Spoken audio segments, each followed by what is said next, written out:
I look and see, it's not just me. Jeff, why do you insist on doing this dumb internet shit on TV? I look and see, it's not just me. This place is a fucking joke, man. You're a clown. I quit. So many of us have stood where I stand. We are the young, so raise your hand. So many of us have stood where I stand. We are the young, so raise your hand. They call us problem child. We spend our lives on trial. We walk an endless mile. We are the youth gone wild. We stand and we won't fall. We're one and one for all. The writing's on the wall. We are the youth gone wild. No. It doesn't make logical sense, but it makes. Well, yes, of course. But it makes wrestling booking sense. Of course, this makes no sense. Of course, okay, it makes no sense. However, in pro wrestling booking, which often makes no sense, you would do that. It's about making money. It's not about anything else. Wrestling's always been about making money first and foremost. That's it. Yes! I look and see, it's not just me. Last weekend was the greatest weekend in AEW history. This is the greatest week. I look and see, it's not just me. Security, my safety, my life was in danger at a wrestling show. So many of us have stood where I stand. We are the young, so raise your hand. So many of us have stood where I stand. We are the young, so raise your hand. They call us problem child. We spend our lives on trial. We walk an endless mile. We are the youth gone wild. We stand and we won't fall. We're one and one for all. The writing's on the wall. We are the youth gone wild. They call us problem child. We spend our lives on trial. We walk an endless mile. We are the youth gone wild. We stand and we won't fall. We're one and one for all. The writing's on the wall. We are the youth gone wild. Living wild! Yeah! If you're familiar with how we do things often here on these Wednesdays, it's a lot like one of my favorite movies, Time Cop. What? Fuck you. Fuck you. Yeah! Yeah!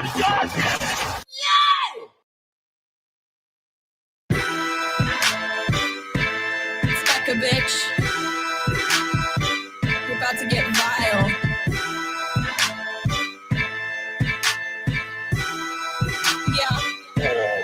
I'm a prom queen, but I keep to myself, stacking high green. You're in debt to your health, AARP. Ain't shit owed but my wealth, and my oppie's getting dumber every day. Ha! Up in the gym, but I never need a witness. Tonic and gin, when I'm working on my fitness. On Becca, on God, I'll make you wish you had this hot bod. On Becca, on God, I'll make you wish you had this hot bod. On Becca, yeah, on God, I'll make you wish you had this hot bod. On Becca, on God, I'll make you wish you had this hot bod.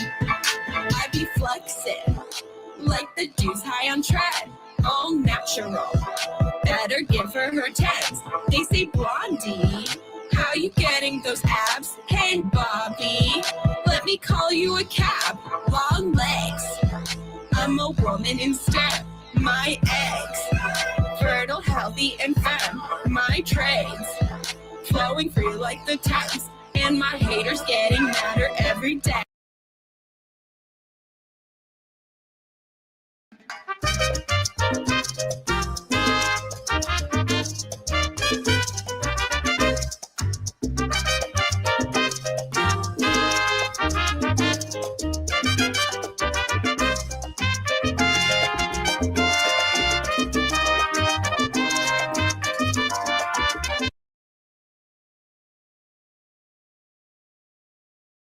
Yo, Hulkamaniacs!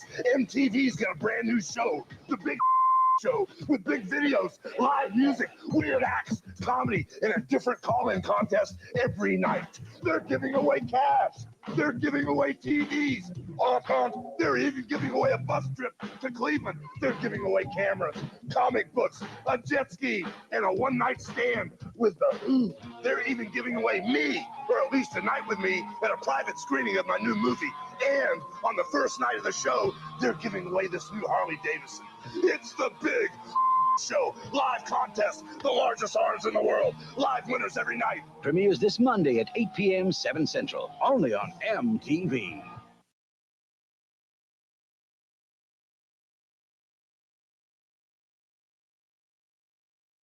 By Pro Wrestling Clips. Flutes are civil. Conan broke the internet with his Vikingo contract news, though. Everyone's saying he's going to WWE.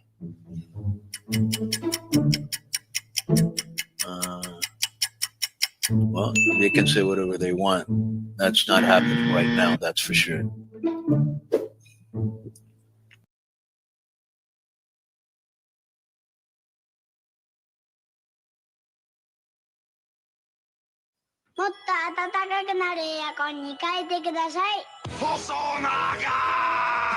細長だから快適ゾーン4倍。 What's your next desire? すぐあったかくなるエアコンがいい。細長だからパチン速弾静かでパワフル日立の Big Flow 暮らし刺激人日立。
Sponsored by Stephen P. New.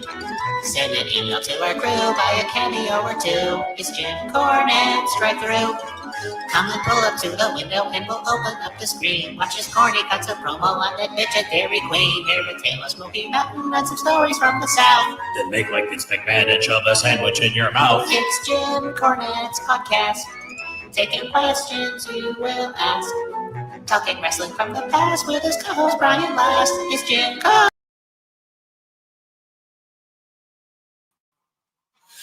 Ooh, what's happening, guys? Welcome to another eclectic edition of PWT Live Show, Netflix and Phil edition. Can I get a yeah?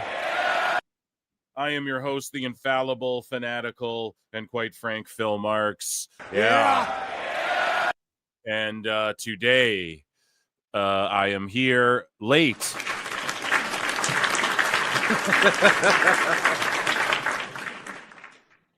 So I had a hard drive issue. It was weird, but it's all good now. So, yeah, bit of panic mode, but we made it. And, yeah, I'm here. There is a few topics I definitely want to get to throughout this Raw. We definitely have Stephanie Vaquer, I guess, making her, like, in-ring debut against Ivy Nile, who's going to do another job, but that's totally fine because it'll be to Steph, our girl. So that'll be fun. I think I just saw that on X. And then what else do we got? We have Jordynne Grace caught heat because wrestlers didn't catch another wrestler at TNA Rebellion, which I want to do reviews of. Wednesday will be more standard show. I'm running late, so I'm going to run through a couple things. right? One miscellaneous news. I got TNA news, and then we got WWE news. Nothing's overstuffed, but you know, typically we just do WWE news on Mondays. I should have got on early, but things were going. I'm not even adjusted here right now. Over 200 of you in here. Make sure you hit the like. Make sure you hit the subscribe. Make sure you follow me on X. Make sure you retweet the stuff, or you come on over to YouTube if you're on X. Make sure you guys hit the like, subscribe. Consider becoming a member for 99 cents. You can super chat in. Also, I have a Patreon. If you just like to support what I do, if not, yeah, just leave a comment, hit like, hit dislike. Yeah, do the damn thing. Appreciate you all. And yeah, this week I'm going to try and come back with a member show. I think I have a pretty good podcast lined up for tomorrow. And yeah, without further ado, man, let's get into stuff. And if you guys see, if you're on YouTube, you can participate in polls and stuff like that. I have a poll in both the chats there. YouTube.com/@ProWrestleTimes, YouTube.com/@ProWrestleClips. I have polls in both of those chats saying, who's the third man? Is it Kevin Nash? What? Is it Sean Waltman? What? Is it Conrad Thompson? Oh, come on now, Eric. Or is it a Blue Chew? So you guys determine. You guys figure it out. So yeah, I will check in with chat. And I want 100 likes over on the Clips channel today, folks, or else Jericho's going to do a run-in, which is just standard protocol here, okay? Yeah, so let's dive into stuff. What is chat saying? Here, I'm going to check in with chat in a bit. I got to get to some of this stuff first, okay? Just so we can get through it, okay? And there's not terribly too much, but okay, so here's the lore of the green shirt guy. Well, here, I didn't even play a breaking news, did I? God damn it. Nope. Where is the breaking news? Here we go.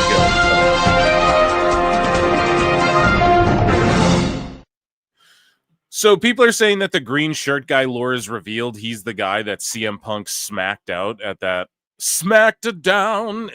event. Like years and years ago, but I think this has been debunked. But let's watch this anyway. World we're talking about, where professional wrestler CM Punk runs into the crowd. First, he backhands a fan, then smacks him in the jaw. That fan is Charles Schmidt. I tracked him down outside security after the show. Next thing you know, he comes at me, pops me, and my glasses go flying, and I go down to the ground. Watch closely now. You can see some fans heckling the superstar, then you see Schmidt right behind him. Did you touch him at all? No, not at all. Did you see somebody touch him? I didn't see anybody touch him, but there were a rush of people. The video shows what appears to be Schmidt touching the back of Punk's head. But take a closer look. The hand of another person actually touches the wrestler's head. It's funny how he just smacked the shit out of that guy. I don't think that's green shirt guy, though. Okay, I think that's long since been debunked, CNN. Okay, fake news. Mark Henry beat the shit out of the Houston Rockets mascot. I'm not sure of his name, but hopefully he didn't Conor McGregor him, right? He got sued for punching out a mascot, I think, once, right? So here we go. Strongest man, Mark Henry!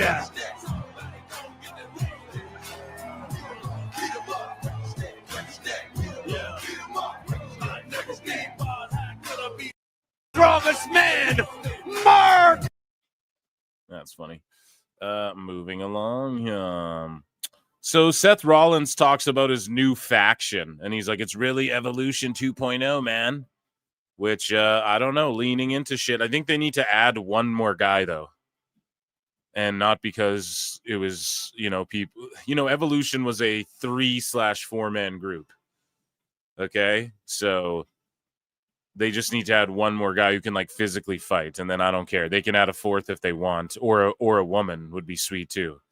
Just a woman or a guy and a woman or two guys, two girls if the tag team's lit enough, but who would the two be? That'd be tough. Anyways, Rich Eisen show Seth Rollins. Hey, Hannibal. I told everybody what was going to happen, what should happen, and I am not a visionary for no reason. What I believed came true, and so I was very nice to walk out of there as the winner in the main event of night one of WrestleMania.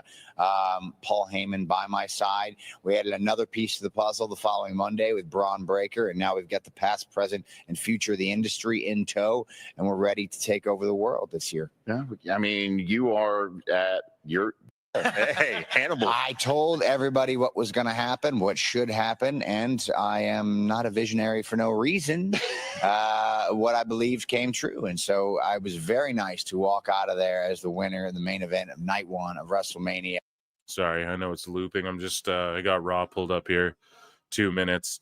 Yeah, so I don't know. That's cool. Here's our guy Alfred Konuwa. I got no reaction to it. I don't want it spoiled of who they're gonna add. I want to be shocked by it. Okay, you guys want me to predict? I would like if it was maybe a Drew or maybe even someone. Is there some like, or if they align with Cena, or if they had Becky would be cool. But then it's more of like a wife-husband thing with like a third and fourth wheel. I think it should be an Ethan Page, like a guy who's a veteran, but is also like new in WWE. You know, I think that'd be the perfect fit. Because like you have one guy who is molded outside of WWE and Ethan Page who comes in and like fits into the role so well. And then you have a guy who was molded by WWE and Braun Breaker. And then you have like the old vet, not the old vet, but let's be honest. Seth is the veteran. He's the architect. He's the Triple H of this group, you know, compared to the Batista and Randy Orton. Let's say if they had, you know, Ethan Page is the Randy Orton. Heyman's the Flair, I guess, but I hope to God we don't see him wrestle. But you guys know what I'm saying? I think Ethan Page would be the perfect fit. Or a Ricky Starks, but let's be honest. He just needs to like do his thing in NXT for a minute. Yeah, those are my pitches. It would be Ricky or Ethan that could fit right in there. And I hope that's who they go with, and we see another shock debut on the main roster here. Jason Momoa. Anyway, sorry. This is our guy, Alfred Konuwa. This is nasty with the Tiffy Stratton scoops, too. But he talks to Jey Uso about Jason Momoa saying, who the fuck's Jey Uso? Saying Jey Uso? Uso? Get it, guys? All right. Jason Momoa, very famous actor, got himself in trouble because he was wearing geek glasses or something that looked similar to them. And somebody brought up, hey, that looks like Jey Uso. And he said, who's Jey Uso? The wrestler. He does like all like the pink neon with like. Sorry, I don't know him. Dude. No, I know Macho Man Randy Savage. Yeah, of course. Is that who you're talking about? Well, that too. Yeah, no, definitely some Macho Man vibes. do you have any words for Jason Momoa in terms of him not knowing? Yeah, I mean, I don't know what kind of tribal tattoos you got on either, Oos.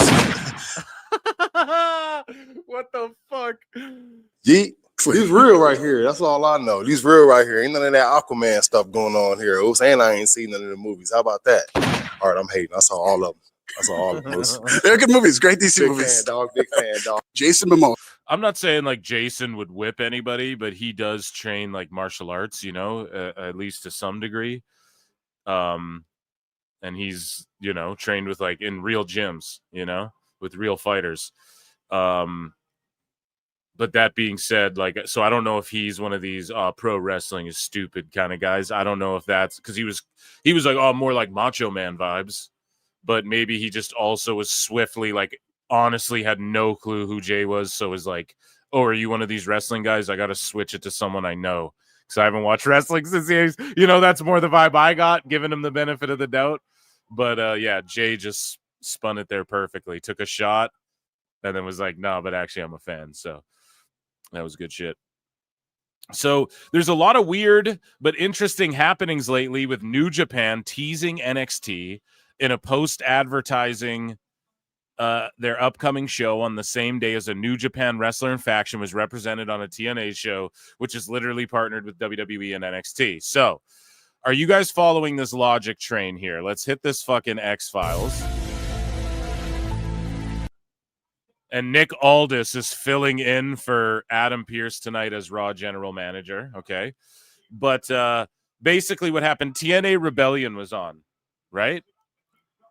And New Japan Global tweets out, Wrestling Dontaku is coming up next NXT weekend, day 2, May 4. So they're literally saying on NXT weekend. And this guy's like, there's people here in the comments going, oh, they messed up and didn't put the E in next. And so it meant to say next weekend. But it says like NXT weekend, day 2, May 4. Stardom will be in force with a match at Fukuoka. So here's the other thing. Stephanie Vaquer getting huge pops and looking just like $10 million. Anyways, though. So all the Stardom ladies were at WrestleMania, like a vast majority of them. There's another lady by the name of Miwa Iwatani or whatever. I believe she was in AEW. I'm not even going to pretend I'm overly familiar with this lady at all, but I believe she was in AEW. And she is, I guess, WWE's like eyeing her up. And the rumors are she might go from Stardom to WWE. Also, there's a girl named Tekla. Again, I'm not overly familiar. Now, I know I've heard about her like a long time ago, a while back, a couple years ago, I'd say. No, I guess not that long, but a couple years at least, or a few. Because like I know she mixed it up with Julia. Like if you just know about her by proxy of like all those names that sort of came out of Stardom that are known in, WWE.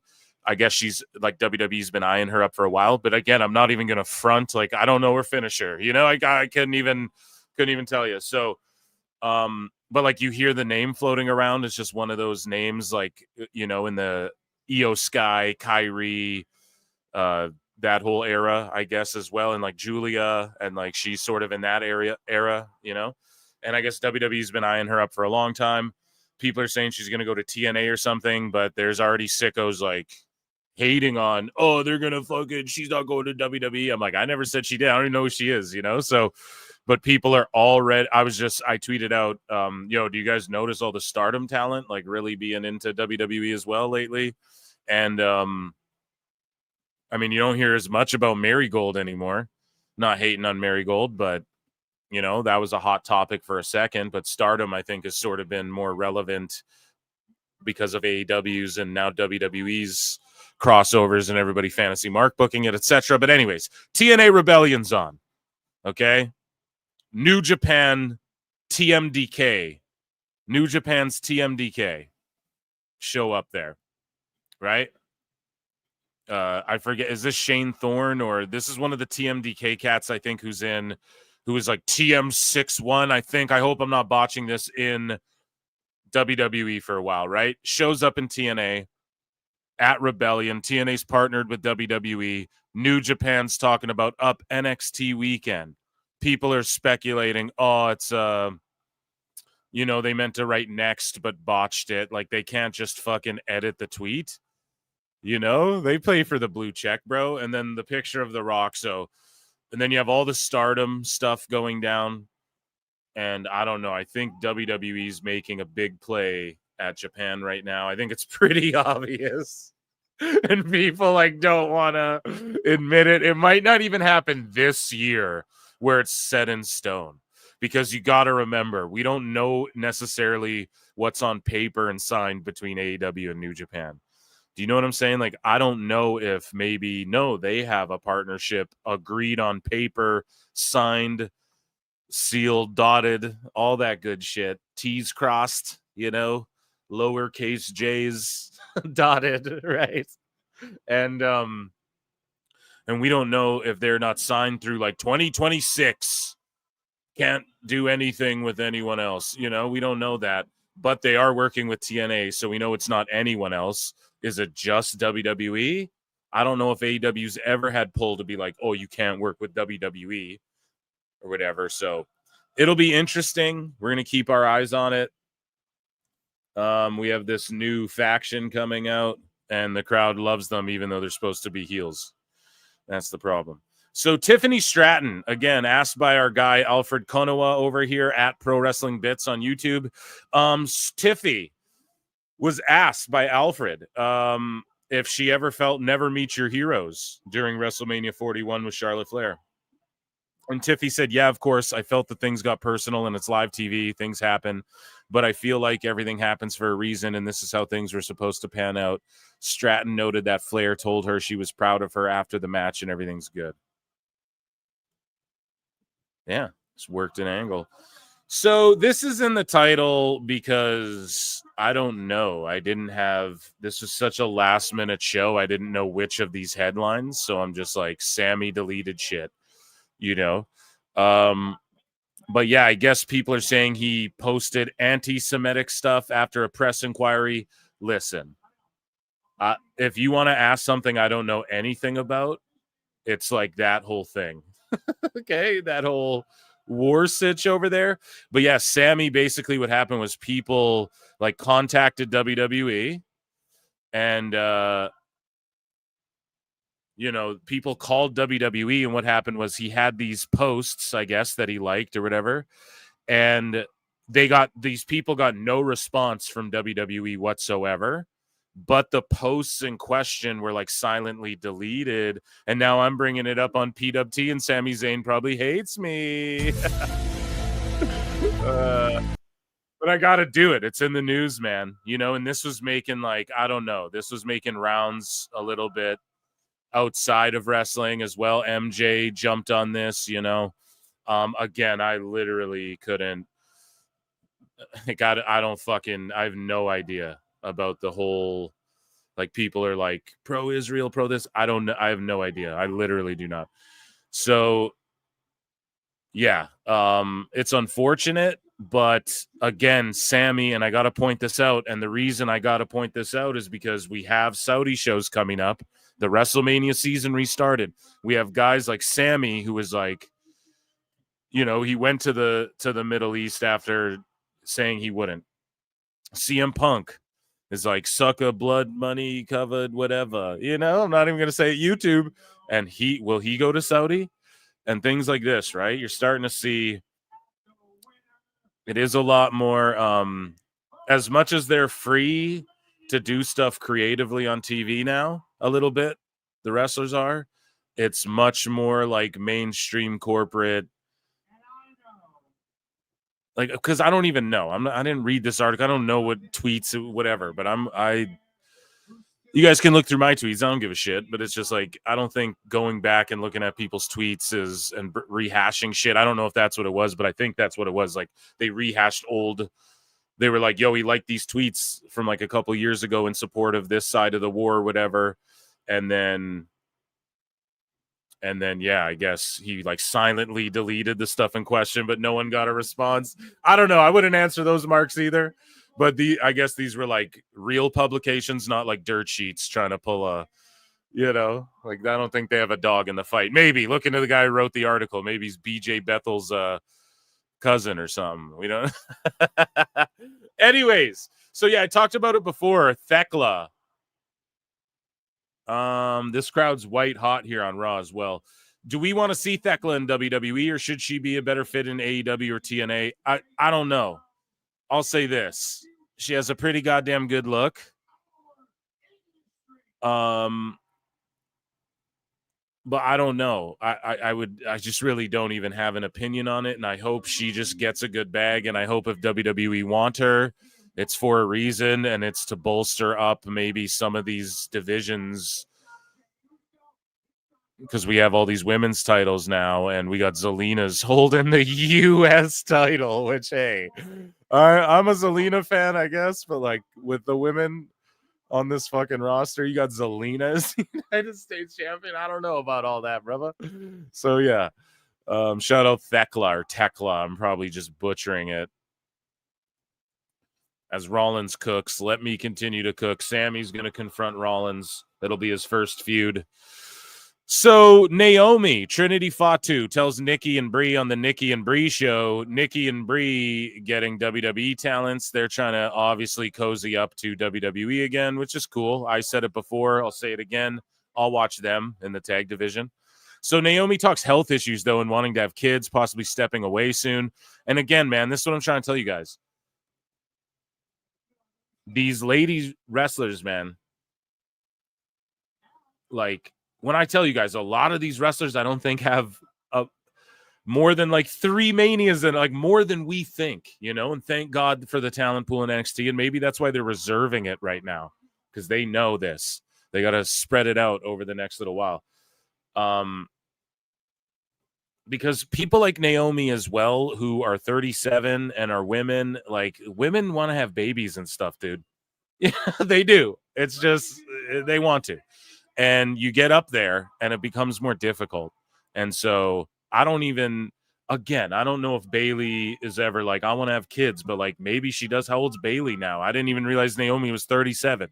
She legit looks like she could be 30. And you know, I would never guess she's 37. She looks tremendous for her age. She's in tremendous health. I'm sure, God willing, I have faith that she will definitely have children. She'll have plenty of them, and it'll be fine. I have faith in that. However, I'm just saying, you got to be conscious of these things too. And even Becky coming back, how long is it? People are calling her Becky Hogan for a reason. Why do they just shoehorn her into a Mania like that? She can't wait till the next year's Mania. Because there might be one left. Okay, you might get one real good, juicy squeeze out of Becky. Pause. Right? No Seth. Right? But anyway, she says, I always wanted kids young. I always wanted a lot. Your girl's getting up there. I'm 37. Time. Right? So it's like we are blessed if we get Naomi for 3 more years, guys. Just think about that, you know? Let's really throw it out there. I'm being generous, like the way she's talking. And yeah. So just appreciate this era we're in. I know a lot of people are like, it's too corporate and shit, but it's really just appreciate some of these faces that might not be here in 5 years. You know, we're going to look back like shit, you know, 2030s completely different. But anyway, she goes, I only have one ovary. Even if I wanted to continue wrestling longer, my biological clock, I can't. We got a lot to figure out. I have to step away and take care of my health and myself if we're going to have kids. I have to start that process very soon. With that on my mind and on my plate, I think that makes my time left here even more special and valuable to me. That's why I'm so passionate about what I'm doing, because I think this might be it. Damn. Shout out Naomi, man.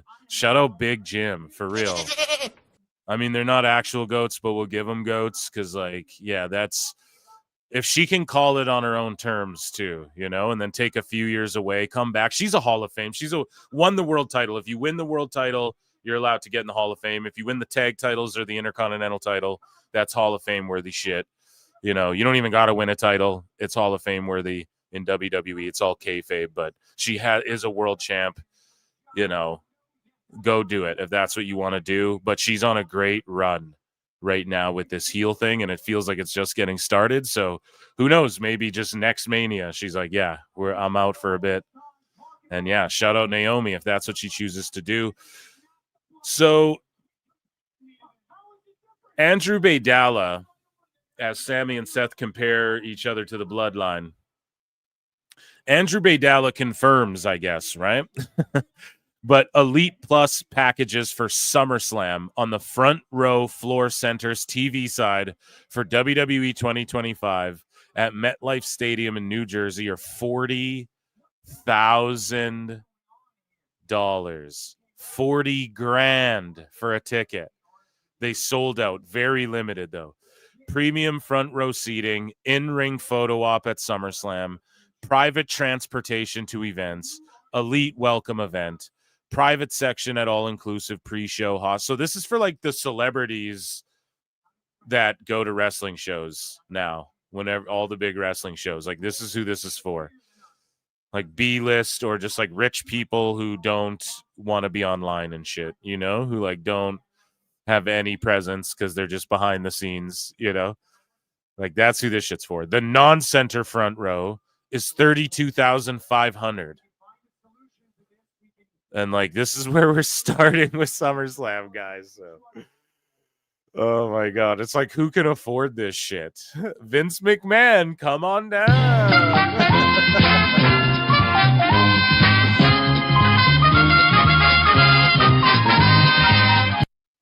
Tony Khan's like, oh, it's an excursion. I bought all the tickets. Really, it's actually an excursion. It's a learning. It's a field trip for our main roster. It's actually me and the Young Bucks, and we're gonna wear fake glasses, nose mustaches, and sit on the stage. I've always wanted to experience it. It's for my sweet 46th. Oh, shit. I love SummerSlam. It's a 2-night event. I mean, go Jaguars. So Rey Mysterio announces that he's undergoing surgery today after suffering an injury that caused him to miss WrestleMania. So maybe it was legit. Maybe it was legit. Hey, pasó? What's up, fam? How you guys doing? Out here in Birmingham, Alabama. Andrews Sports Medicine and Orthopedic. The doctor's like, will you take that shit off? I've got to stick a needle in your ass. No. Center, getting ready for... Imagine you're about to do surgery and you're so dedicated. You're like, yeah, let me put this fucking lucha mask on, bro. Ray's such a gangster. My surgery, I tore my adductor, the SmackDown before WrestleMania, and I'm scheduled for surgery today, so I will keep you guys posted. Esperemos que todo salga bien. Muchas gracias por todo. Thank you guys very much. And I will let you know once I get out of surgery. Yeah, hopefully Ray's good, man. I have no idea why this is in WWE news. Oh, it's been deleted. Yeah, see, it glitches out, man. It better not be stuck in WWE news. Anyways, so the last thing we got here is, yeah, nothing. That was it. We just had AEW news trapped in here for some reason. Weird, huh? Yeah, so that, ladies and gentlemen, was WWE news. Round of applause, round of applause.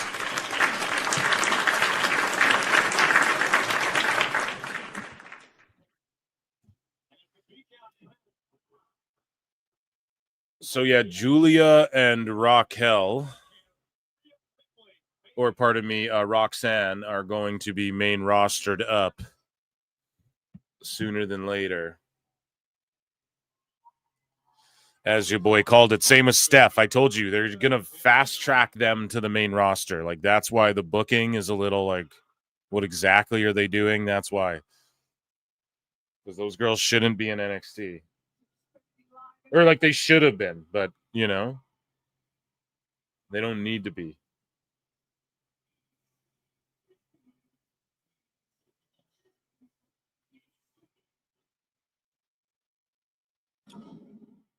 So I have two more stories we're going to get to. Do you guys want them now? Rhea Ripley's coming out.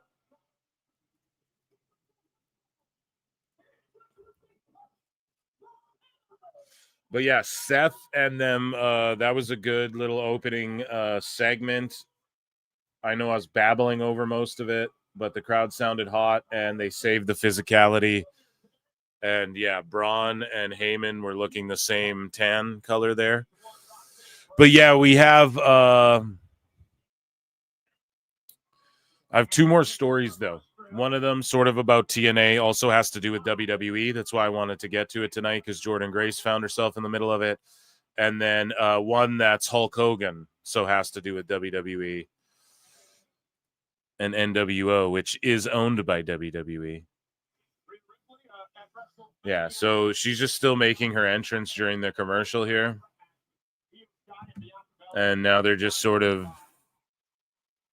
recapping her Mania match again. And then they're putting Julia and Roxanne over. I wonder if they're going to try and recreate like that 3 assassins, like Mafia Julia type gimmick she used in Japan a bit. But Evil Julia's way better.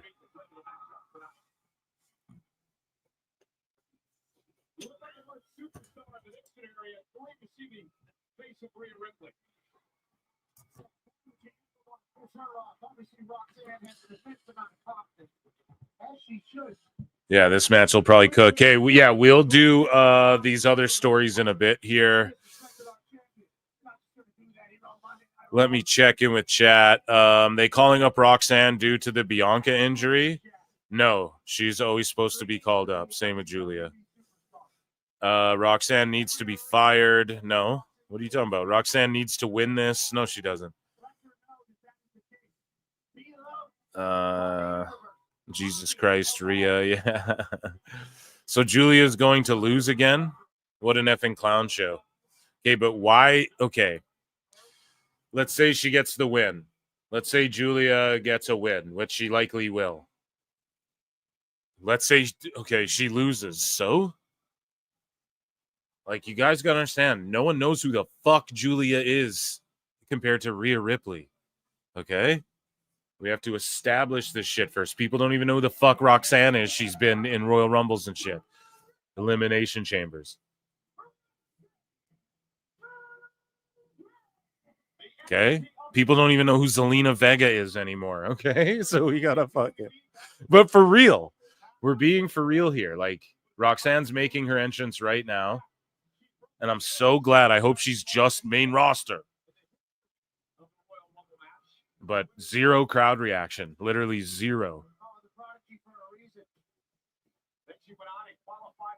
And what is this, a tag match or a singles match? It's just Rhea and Roxanne. So Julia ain't even here. She's going to run out. So Julia ain't even taking an L. Roxanne will. And then Julia's going to run out and attack Mommy again. And then we're going to see Julia fucking lose to Mommy on like a PLE or on a Raw or some shit. That's not an L at all. You know?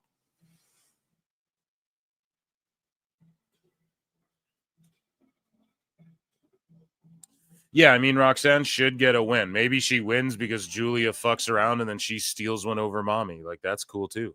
And we are back here live in Kansas City, over 11,000 for this very intriguing matchup between Rhea Ripley on the right, Roxanne Perez for NXT on the left. These two have had one-on-one match in their career. It happened back in 2022. Pick your poison match at NXT. Rhea Ripley will come out on top. But this is a very gifted Roxanne Perez. Constantly losing makes her look like a clown. Yeah, how many losses? Because she's beat everyone in NXT. She's beat main roster people while in NXT, too.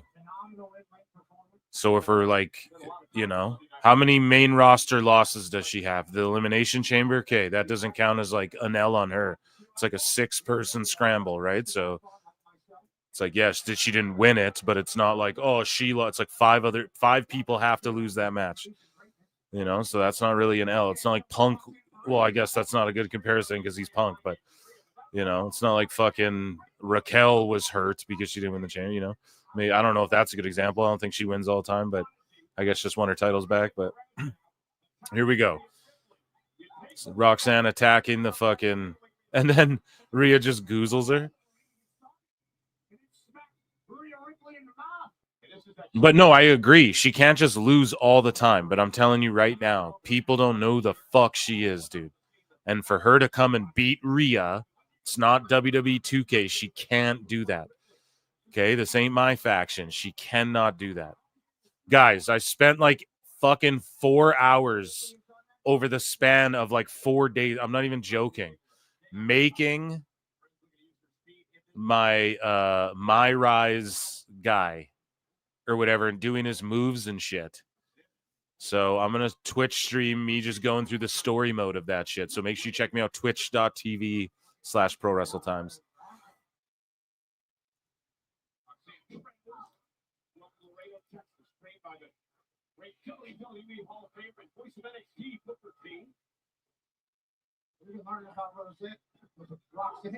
You guys shitting on Vega? Listen, I went hard on Vega, and I've been going hard on her, and I get it. I'm one of these people who's like, no, she played AJ Lee in a Florence Pugh movie about Paige's life made by The Rock. You keep Vega on your roster. She's way better as a manager, man. You have Roxanne, you have Julia, you have Steph. And that's your U.S. champion? I'm sorry. Not even trying to be a hater. Not even trying to be a hater. And it's to appease the internet, some of these internet fans who are like, push Vega and shit. But they're not going to get behind it. They don't react to her in the buildings and shit. You know? And that's fine. I'm all about transitional champions and shock wins and stuff like that too. So I'm not like mad. Like, I get it. You know, not everyone can be the bee's knees. You're going to get people who are just sort of there and are placeholders, and she's been there for a long time, but just the work, the character, none of it's clicking. And then you have Roxanne. Look at the work Roxanne's doing. Like, it clicks. She knows where to be. She's aggressive. She knows how to work the crowd, heel, babyface, working the leg over, the wrestling. She knows how to hit the ropes really well, like someone pointed out in chat. She understands it's a competition, and I don't know. It's just those sorts of things. If Zelina's really good at like posing and smiling, okay, just have her be a manager. We got to get back to that. All the rumors. Kathy Kelly's going to be a manager. Really? Because there's no fucking managers. So I pray to God that's real, because we need some more. Maybe that will encourage other women to go, yes, I can just manage and valet, because that's a fucking thing. Scarlett can work tag matches every now and then on house shows. Fucking, there you go. Boom. You know, pay-per-view. Oh, we have this, you know, we need this couple we need a mixed tag for who could be the opponents. Boom. You got Scarlett right there.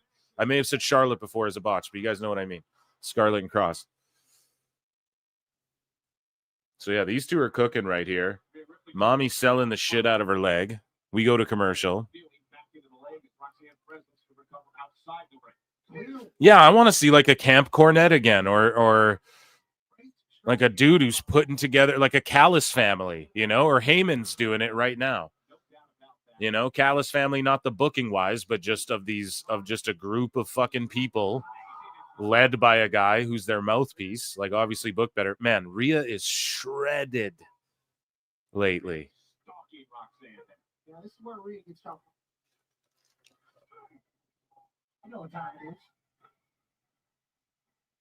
Oh, goodness. As you heard, Roxanne Stern. So Rhea's on the outside. Put Roxanne on the apron, and then chopped her Big Show style. Throws her back in the ring. 2 minutes left till commercial is over. Roxanne with a drop kick to the knee, and then a suicide dive through the bottom rope.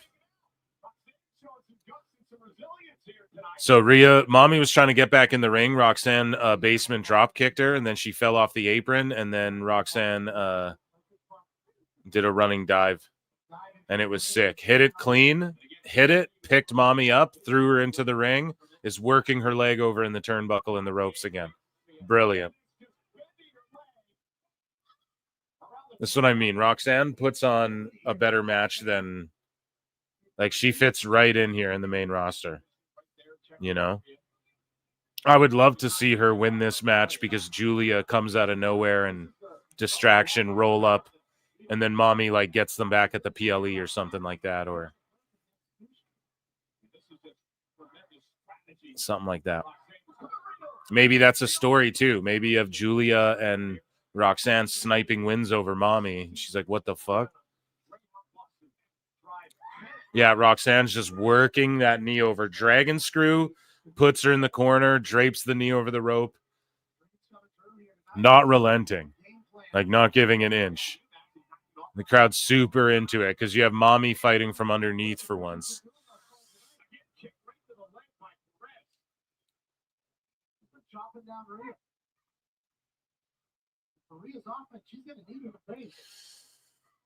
Oh, I'm really impressed.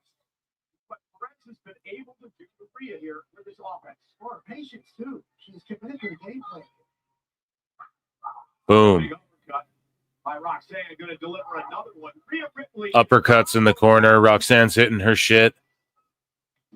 She's just keeping her trapped in a corner and attacking her leg and just assaulting her.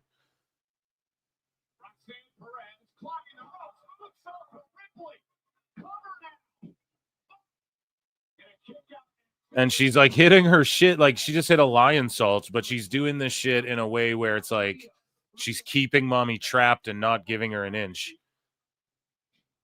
which is fucking awesome.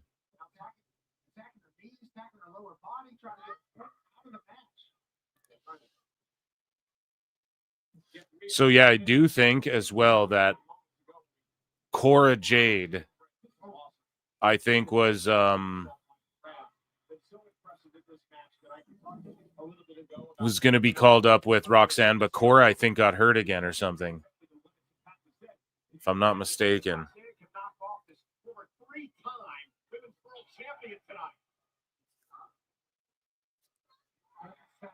Maybe I'm wrong about that, but yeah, like they went with Julia and Roxanne. Oh no, she attacked her. Didn't they split up? Yeah. That's what it is. They split up. But why did they do that? Why did they go? Maybe they just don't see it in Cora like they do Julia, and they're like, we're just gonna go Julia right now. Julia and Roxanne. It makes sense. Like Julia's so fucking good, man. Because yeah, I missed the pre-show. Someone pointed that out to me that you can't miss the NXT pre-shows. So on the WWE kickoffs and pre-shows, they don't do matches, but on the NXT ones, they'll fucking have like tag matches, or they'll do like whole angles on that shit. You know?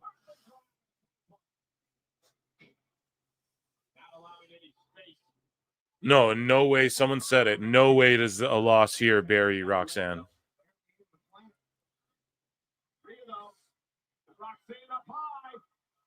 In no way does it. Boom. Oh my God. Just. Oh, and then Kinshasa her. Oh, and then Roxanne kicks out. Jesus. That crucifix bomb was brutal. Oh my God. Then she just flew in with that fucking knee. Holy shit. That was stiff. Working stiff tonight, brother. Holy fuck.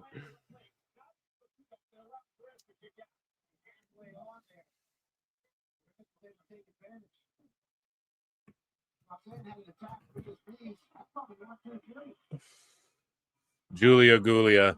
Julia's so good as a heel too.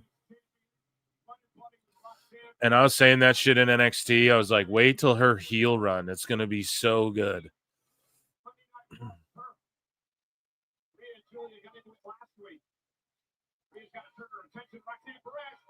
Roll up. Oh, I was going to say, Phil called it. Phil don't miss.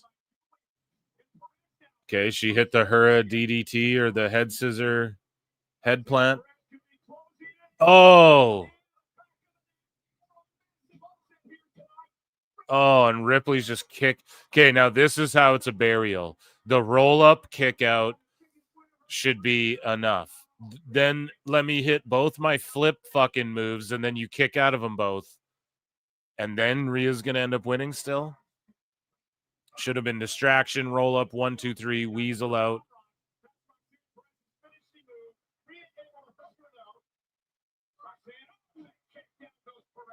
Fucking... Yo, mommy's just doing all Shinsuke shit tonight. She just fucking hits her with the, what is that called? The Kami Goye or the Kami Goye. The fucking wrist clutch knee or whatever. Oh, there you go. Way to roll up again. And then a headbutt from her knees. So 2 roll-ups. And then a DQ. Damn, yeah, that was a fuck-ass finish there, dude. Yeah, WWE. What the fuck was that convoluted AEW ass finish? Jesus Christ, man. What are we doing?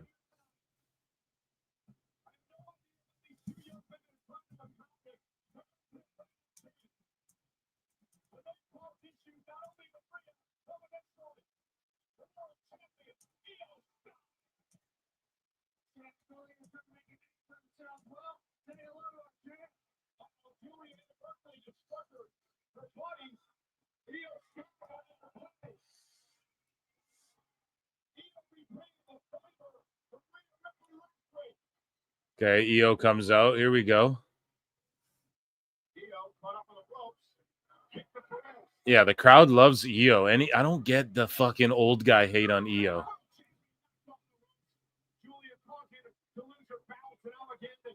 Hell yeah.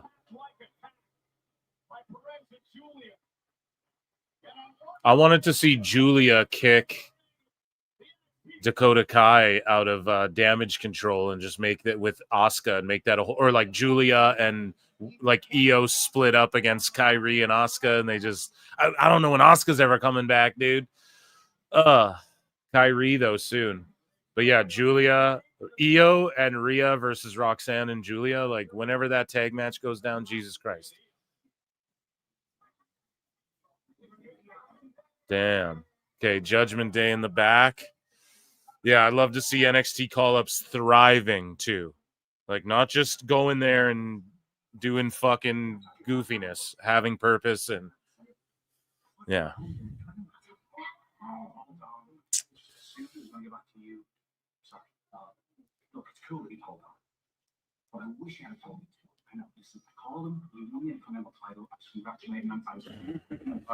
Yeah, there's like 400 people watching. If you're on the Clips channel, run the likes up or we're going to get Jericho.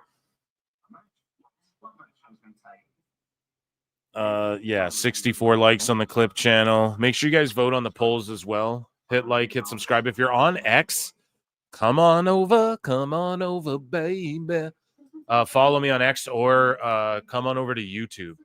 If you have a YouTube account and come hang out. There's polls, there's chats, there's all the fun stuff.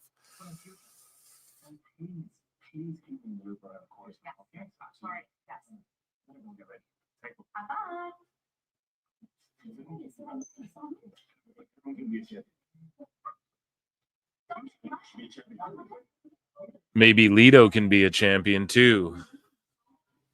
I don't know about that. Logan Paul, okay.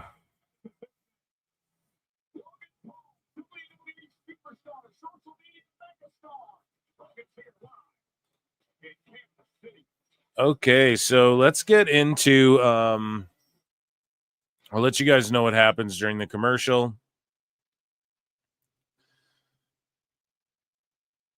But I want to get to some TNA news for you folks. So Jackie Redmond is here talking to Austin Theory and Grayson Waller.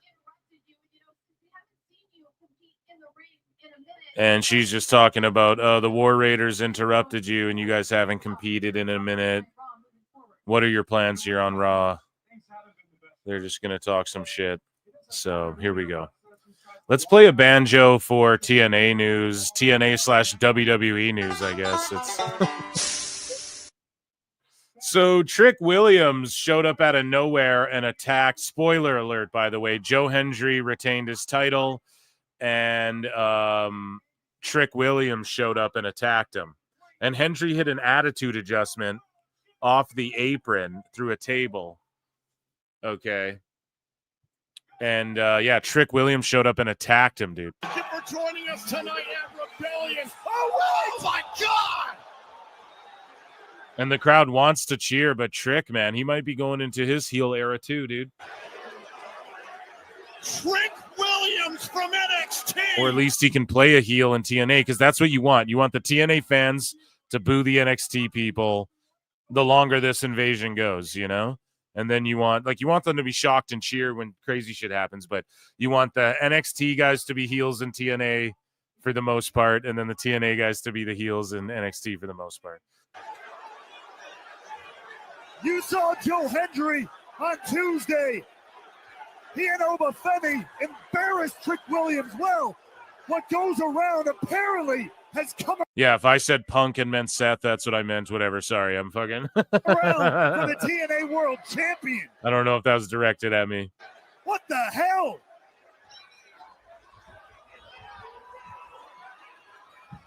Trick shot. So yeah, dude.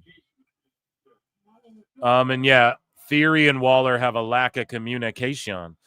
So what happened? These boots here were preserved, and Chris Bay tells a story about when he couldn't walk. And Logan Paul's just making his entrance. When he couldn't walk, though, he was paralyzed, and the ambulance, the paramedics or whatever, were gonna cut his boots off. Right? They're like, we have to cut them. And even though he couldn't even move, he was paralyzed, and he's like, no, they're new boots. Like, please don't cut them. And he's like, please, I'll explain how to unlatch them. And he explained that for them how to get them off, and then he preserved them. And that's fucking amazing. So WWE Hall of Famer X-Pac Sean Waltman showed up at Rebellion as well. But here is the backup.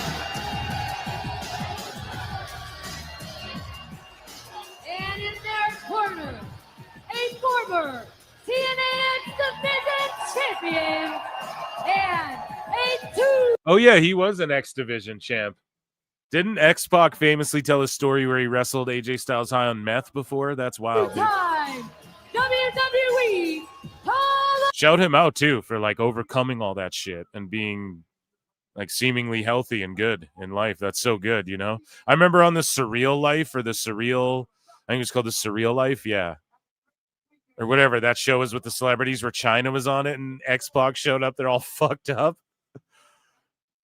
Famer, Sean. The boys from the treehouse. Either way, the boys looking good in the black and green with the Hall of Famer. Yeah, I mean that's pretty it's pretty cool. Logan Paul's cutting a promo. Mean Gia Miller stands by with TNA's newest knockout, Indy Hartwell. Indy Hartwell is in Gentlemen, TNA, I'm standing by which is amazing. with the newest signing to the Knockouts division, Indy Hartwell. Indy, how does it feel to be a knockout? No, I mean, like, you can hear them. Gia, this is a dream come true for me, honestly. Like, oh, yeah. Crowd's hype for that for her, and yeah, man, we said it here on PWT. She's got to go to TNA and just wreck shit, you know, be the top woman against, if she can get herself over as a baby face and just be the one to go after Tessa and, you know, be the yin to her evil yang. It's a dream come true for me, and I want to say it's officially official. Indy Hartwell has crossed the line.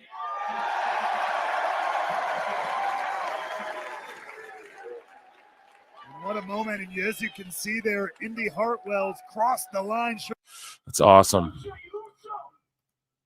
Super happy for her. Okay, so Logan Paul's calling out Jay. We're going to lock into here, and then we're going back to that TNA news. Let's get a yeet. So everyone feared he would call out Jay. Now, is Jay transitional and they put it on Logan and then Jay gets it back off Logan?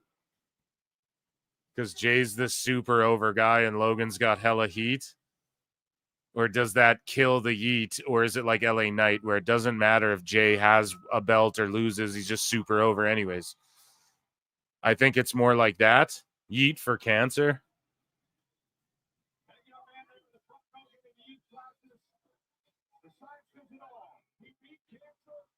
Damn, that kid beat cancer, dude. We can yeet for that, chat. Let's get a yeet for beating cancer. Fucking kid. Yeah, that's that Bret Hart shit, dude.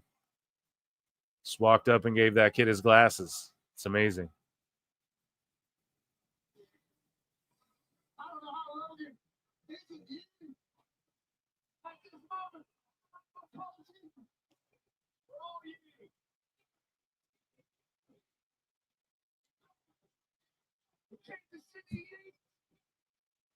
Oh, yeah, this place is lit.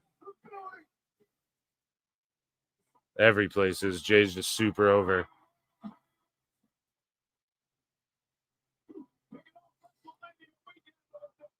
Do you think, like, Logan, because everybody thought by the time Logan challenged Jay, like, that could be the guy Logan could beat. But if Logan beats him for it and then Jay beats him for it again, does that just get Jay more over? Or is that too much?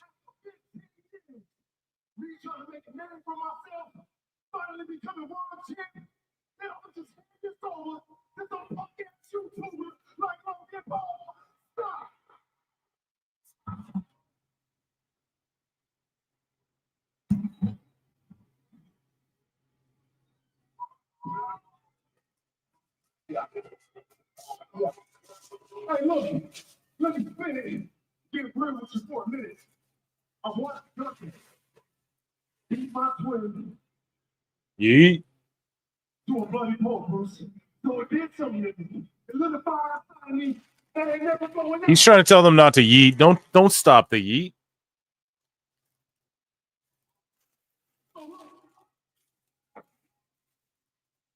This title is not given. It's mine. It's yours. Don't let us. One word. Yeet. Paul's like, enough of this same old shit. You sound so stupid, Oos. I've done Hogan for years, and you have been 15. All of you know that's true. So I got something for you, Jake. Here's how this is gonna go. They're booing the shit out of Logan Paul. And you are gonna do what you do best. You're gonna do what you always do, and that is crash out, screw up, and lose that title in less time than you held the Intercontinental Championship. Damn. So Paul's like, you're going to crash out and drop that shit quicker than you did the IC title. Super kick.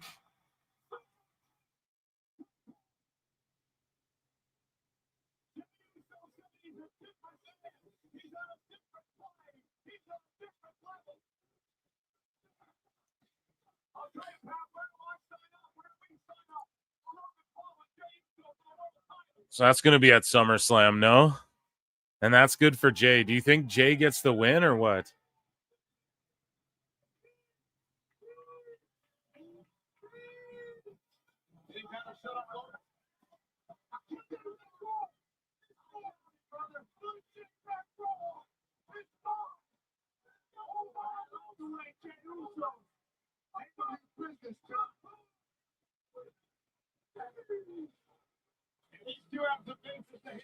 Damn. Listen. That's good for Jay. I wonder if they flip-flop that belt around. Right? Or maybe, Logan could always get it down the line, or maybe they just don't pull the trigger on that yet. But either way, I'm not shocked. Like, Logan's in those matches with Roman and shit already. I think he'll help bring the best out of Jay. And he does look reinvigorated, man. He's shredded. He's looking good. And the Boo Day are coming out during the commercial here.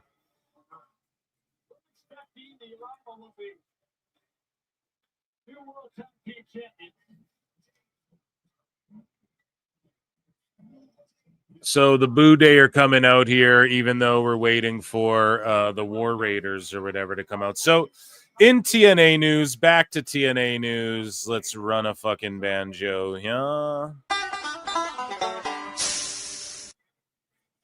So Leon Slater hit a Swanton 450 off the top of a steel beam, and no one caught him. Oh, God. Leon, stop. That's well over 15 feet in the air. If not higher, Slater is insane! You guys see that? So no one caught his ass. Okay? Oh, God. Leon, stop. That's well over 15 feet in the air. If not higher, Slater is insane! Holy God!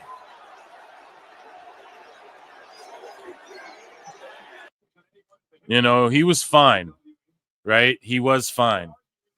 But I don't know. Some people, it upset some people. So Ricky Morton tweeted out, "I'm disappointed. Leon gave you his trust and body on the line for an amazing moment, and all of you dropped him. Thank God he walked away. In our business, trust is everything, and his trust may never be the same." Damn. And so Ricky Morton said, "I will add, don't agree to stuff if you don't feel confident and comfortable. Speak up. I assure you, it won't make you any less of a wrestler." Damn. And then Sydney Akeem responded and was like, "It was most definitely inexcusable. Not going to point blame because we all should have been better." And yeah, Reggie gets it, man. Sydney Akeem. Damn, I got to like all that shit. Ricky Morton was like offended and disappointed by that shit. Scary stuff. And so Jordynne Grace put out a tweet where Jordynne Grace said, and she deleted this tweet. And so I guess she said, the higher, heavier, faster the person is falling, the harder it is to catch them. The likelihood of injury to yourself if you do catch them is extremely high. Okay? And so a lot of people were like, well, that's fucking dumb, you know? Because what about them? Like, what are you talking about? And so Phil Brooks's toupee says she deleted it because she got too much heat. I hope everyone who works with her is very apprehensive of their safety because she clearly doesn't give a fuck, which is like such an extreme to go to. But then Jordynne responded and was like, no, I was saying these are the factual risks everyone involved needs to be aware of, and trying to shed a light on the level of difficulty which wrestlers often neglect to take into account before agreeing to these things. Deleted because if people thought this is what I was saying, I didn't articulate myself well enough. And then he's like, actually, you absolutely positioned it as an excuse as to why not catching people is understandable. You weren't explaining baseline physics that every person understands. The likelihood of injury to yourself if you do catch them is extremely high. And she's like, don't be shy, post the rest. And then he's like, oh, the thread you deleted? Yeah, let me post that. Here's one you can read. And then Gringo Loco said, the problem with people not catching people on dives is the lack of accountability. There's no one stepping up and saying what you did was unacceptable. There's no punishment. There's no warning. Until this is somehow fixed, people will continue to risk their lives with only the hope that they will be caught. This is an important and vital part of the business. Yeah, so the guy's going hard. It seems like he's really got a personal gripe with Jordynne Grace. Yeah, her comment, I would say, isn't I get why she caught heat, to be honest. And I wouldn't like question her but well, mate, I don't know. That's the thing. Like, people used to give Miz shit all the time for not catching people, and now that's not an issue. You have to take accountability, like Gringo Loco said. That's not an excuse like, oh, you might get hurt. Then say I'm not catching a guy who's jumping off a beam. Like, if the guy goes, I'm jumping off the beam, and you all go, we're gonna catch you, you have to catch him. It's that simple, because he could die. You might fucking sprain a wrist. He could splat his head. So in Minecraft, right? So yeah, I get why she didn't. She must have not articulated properly. That person's mad, but also, yeah, I think Gringo Loco's the right one. That's the right assessment of it all. And that, ladies and gentlemen, was TNA news. And I hope Slater's all good, right? That's a crazy movie hits that. Swanton 450. So, yeah, let's get into this Judgment Day versus War Raiders match here. Miss October 30 for 10 says, I did 2.5 miles of walking, went to work, realized I had a cold, came home, showered and ate, took a quiz for class and passed, and now I took NyQuil. That's my Monday. Well, goddamn. Laying out the itinerary. Damn, well, it's good you walked for 2.5 miles. It's not good you got a cold. NyQuil is cool if you gotta sleep, and that's your Monday. There you go. Well, stay locked into PWT. Don't pass out. Hang out and watch Raw. That's all we can say. And make sure you vote in the poll. Who do you think is the third man, which is our last story of the day. And thank you, everyone. Round of applause for Miss October 30. Consider becoming a member or gifting a membership or hitting like or hitting dislike or leaving a comment or hitting retweet or whatever you got to do. Appreciate you all for being here. And I appreciate the Vikings here in the Raptors colors somewhat, the purple and red.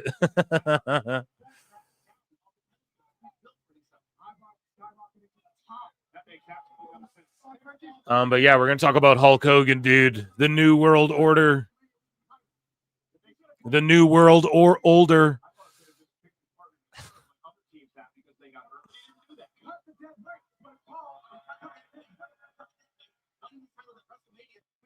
Michael Cole said TKO TakeOver will be at World Cup. No, TKO's not going to buy FIFA as well. There's no fucking way. Like, no, I don't know if they're going to do that. At what point is I don't know. Could they even afford all of FIFA?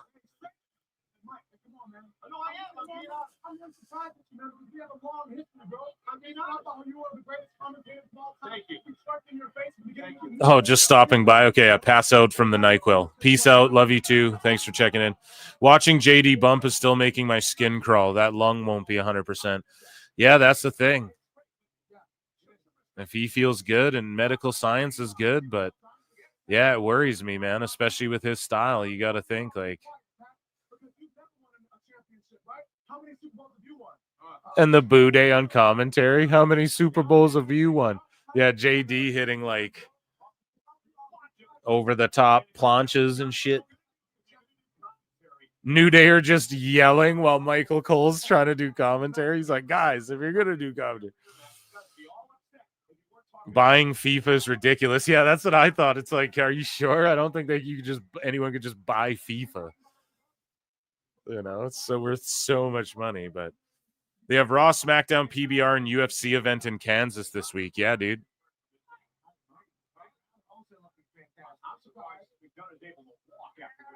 I'm surprised no Power Slap. I think they're trying to like sell Power Slap maybe.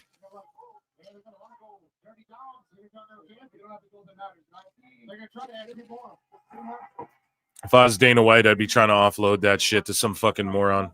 That's such a bad idea. I bet there's a Power Slap event.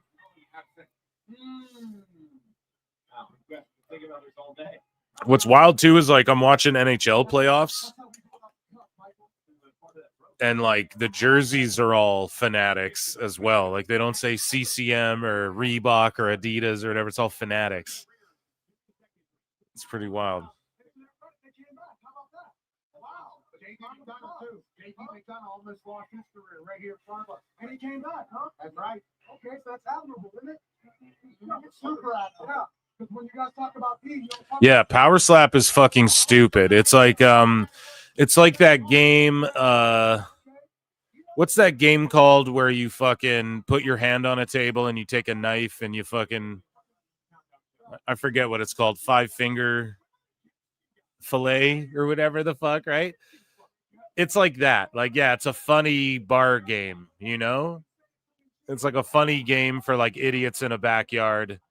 Maybe some people win a couple $100. You know, it goes viral on YouTube, whatever. But it's not like a real sport.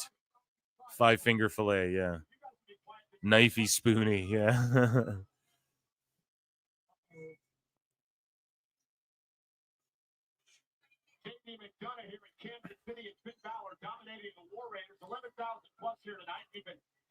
Power Slap is a CTE lawsuit waiting to happen. Yeah, Power Slap, but like how? What are they going to prove? Oh, this makes them violent and irrational and emotional. The CTE. These people are already degenerate criminals who do Power Slap. Look into it, man. So they make them sign that shit away, you know?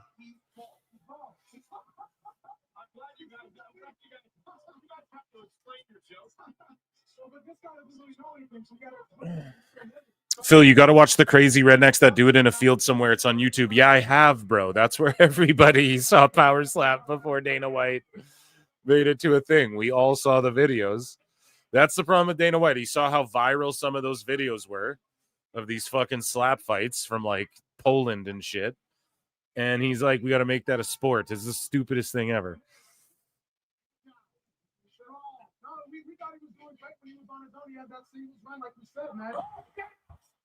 Here we go.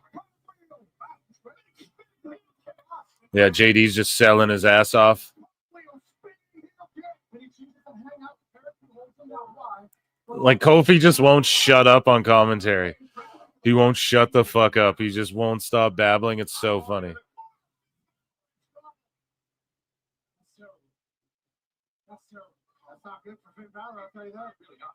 It's not. I don't think the beansault is a terrifying maneuver. I would say you got to take a spirit of it. Because you keep trying to put it down with the turf. You would say that, but you can't say that because you beat them in WrestleMania. Oh, dude, he went for the moonsault, misses. Carlito on the outside. Oh my goodness, a little slow there. Shenanigans might have been training, working hard in the gym. Look at these abs that I got right now. Look at these abs that we got right now.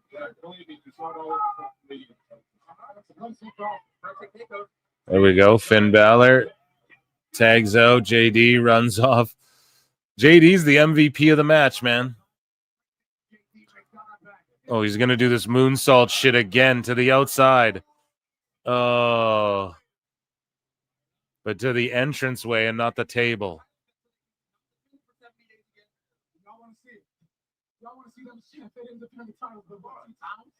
And then he's going for another moonsault. JD's crazy, man.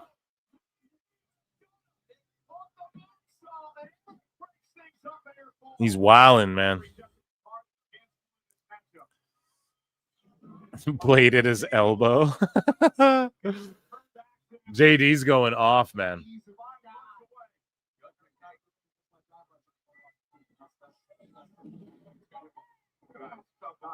How would you ever like have the confidence to take a bump again? That's the thing, man.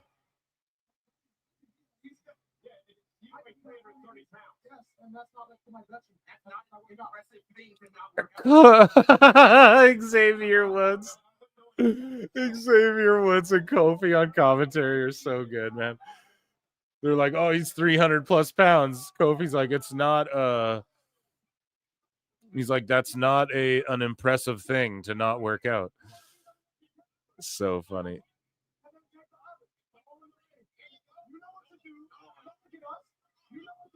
Now you take him and you throw him in the ring. That's how you do it. There you go.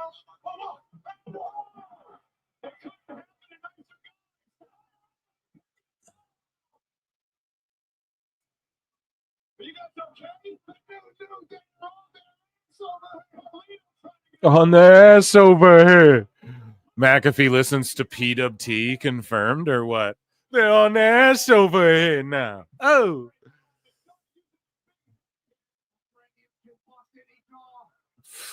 Carlito throws an apple in the ring.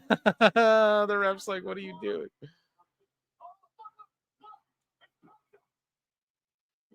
What the fuck? Penta comes out of nowhere. Throws JD off the top rope.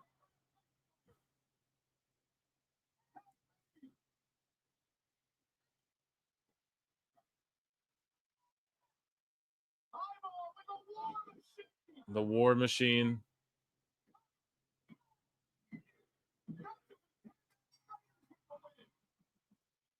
The Raiders get a win, and then Penta was there, like, who getting involved.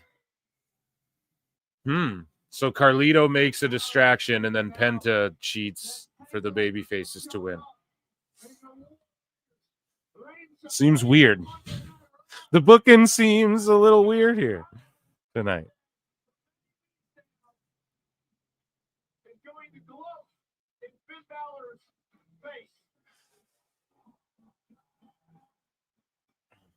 Penta doing his walk on the announce table.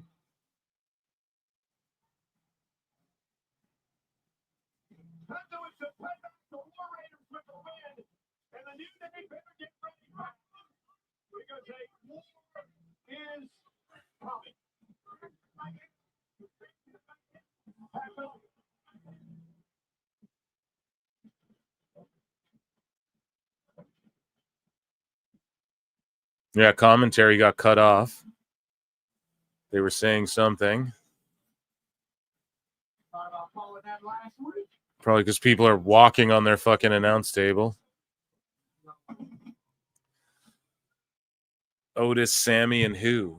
Heyman. Please. You know, Sammy, I was thinking about what you said out in the ring about the bloodline. Real OG bloodline. It's true. But you just blew up whatever was left. That's the thing. Well, I respected when you broke away from me. Maybe one day you'll respect what I had to do. Listen, I didn't come here to talk about Okay, so Seth Rollins. Views himself as Sami and Heyman reminiscing about being past bloodline, OG bloodline. isn't. That's how he views himself. And Braun Breaker, that's his dog at the game. He is or he isn't. He's going to try and tempt Sami to join this dangerous alliance. Demanding a match with you. And Seth and I, we can't say no to that because Braun Breaker is Damn, that hard cam side looking pretty full, as someone in chat pointed out. he's offering you a pass. Such a funny thing how the hard cam side is like a meme now. Everybody wins. Listen, I've spoken to Pierce. I've spoken all this. Seth Rollins is going to do you a favor. So Rollins is going to do Sami a favor. Set this off. Sami Zayn, upon your entry into SmackDown, you will face the winner of John Cena versus Randy. So Sami, if he goes to SmackDown, Instant undisputed title. he gets the title shot between the winner of Cena and Randy Orton.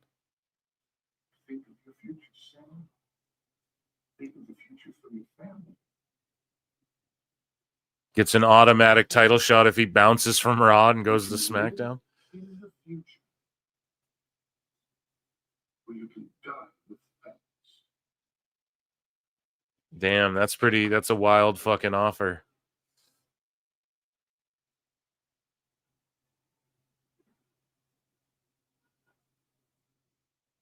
These dudes' fake tans are just ridiculous. They look like fucking Simpsons characters, bro.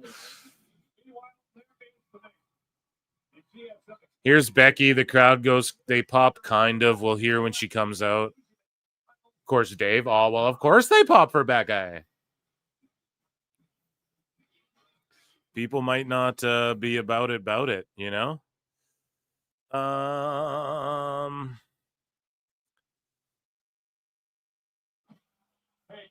Guys, if you're over on X, come watch on YouTube and vote in this poll before I end it.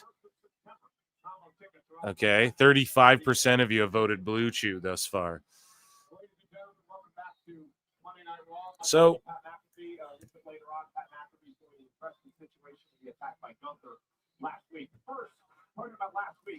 oh yeah, McAfee's going to talk about him getting attacked by Gunther.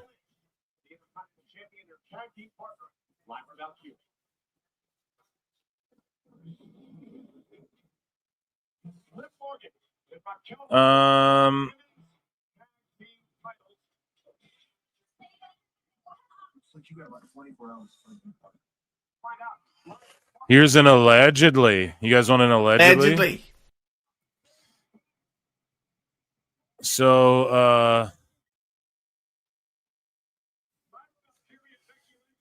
apparently the 2K people have already scanned people who aren't in 2K25. Don't know if that's for like DLC or for 2K26, but it's for whatever they're working on next. And yeah, I'd say that's allegedly. It's a pretty solid allegedly there too. So interesting. Wonder who those folks could be.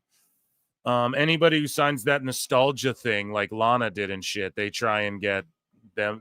I know that they want to scan them like right away. Like Armando Estrada signed his shit and then he went and scanned for 2K like right away. So they just want to have the scans done. It's like EA with UFC. They just try and like they could scan you and just add you in the game anytime, realistically, in the modern era of video games and stuff. So I doubt it'll be for 2K content, probably, or like 2K25, probably 2K26 stuff. But we're talking next year's theme could be like multi-promotional. It could be like, remember when they did that SmackDown vs. Raw featuring ECW? The next 2K, if there's no bloodline or no anything like that, you know, it could be like Seth Rollins on the cover, and then they could pitch it like, oh, here's TNA and AAA and WCW, and here's, they just sell it to us that way because they always find a new way to just resell the WCW, NWO stuff anyways. So I don't know. Yeah.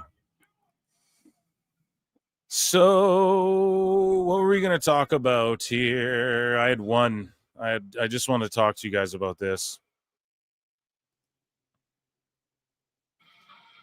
Hey, experience the nonstop excitement at Backlash with our location, the official fan hospitality partner of WWE. Okay, so Hulk Hogan and Eric Bischoff dropped this ominous promo. And yeah, let's see what they had to say here. They're launching something. Now, I put a poll in the chat over on, if you guys are on X, come on over to YouTube, and the link is somewhere. I'm going to end the poll on the Clips channel. 31% of you. There's still a poll running on the Times channel, so get over there and vote. Or I'll actually leave this. I'm actually going to leave this poll up the whole fucking show. You want to know why? Because we're not getting an answer tonight. So 31% thus far saying Kevin Nash, 5% are saying Sean Waltman, 29% are saying Conrad Thompson, and 35% are saying Blue Chew. Right? So let's watch this vignette here. Hollywood's back, brother, as Becky Hogan makes her way to the ring.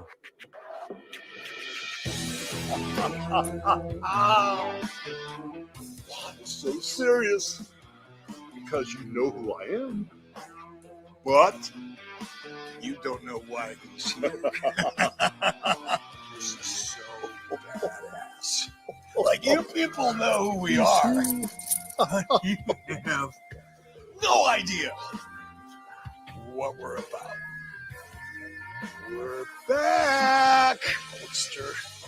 It's got to be a fucking podcast. Like Nash, Hogan, and Bischoff.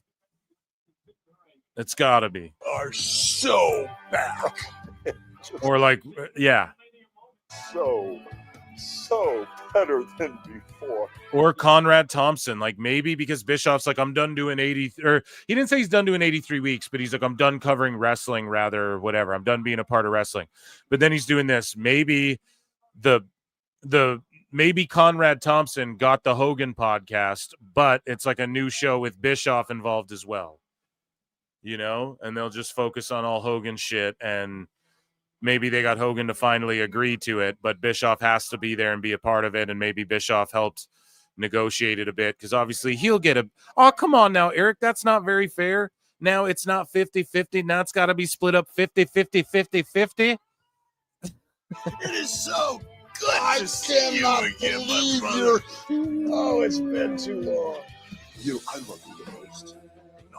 No, I love you the most. You are my favorite of all favorites. But we ran so hard. We changed the world one time. But now, we're here to wake them up. We're here to slice and dice the world of wrestling. And you're not going to know what hit you. You know we've changed the world of professional wrestling. You can beat anybody. That's a given. Anybody. It's going to rock your world. Hey, should we tell them? Should we tell them who our third man is? Should we talk about his credentials? Should we talk about all of his championships? Should we talk about the world-class athletes that he has brought to the very top of this one? Should we talk about that? No. Not yet. But do stay tuned, because when we do announce our third man, it's going to rock your world. Oh, he's a badass, too. He's a real badass. We're back. We're better than ever. And you can't wait to see. And we're coming to get you. I think they're all coming back to our side. I know it. I can feel it. So this has got to be a podcast where Hogan finally shoots brother, right? But the third man they're talking about, he has championships. He's elevated wrestlers and all this shit.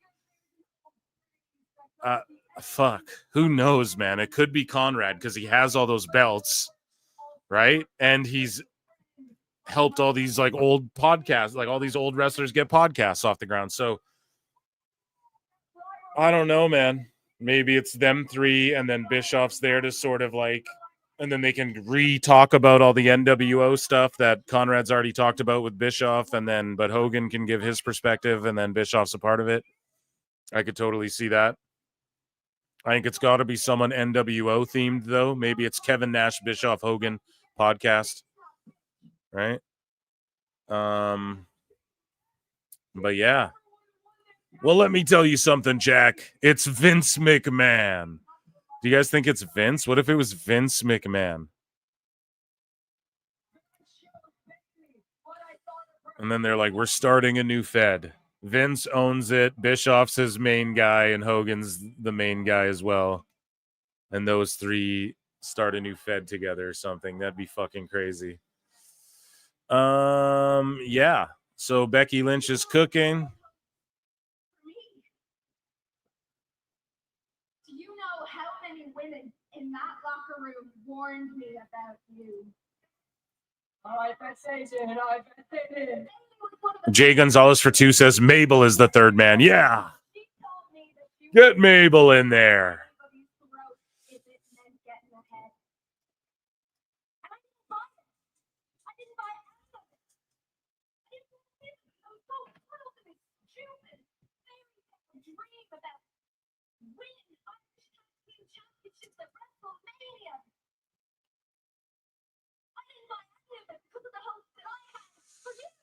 Could you imagine, though, if it's Vince McMahon? Yeah, get out there, Hogan. Land one more leg.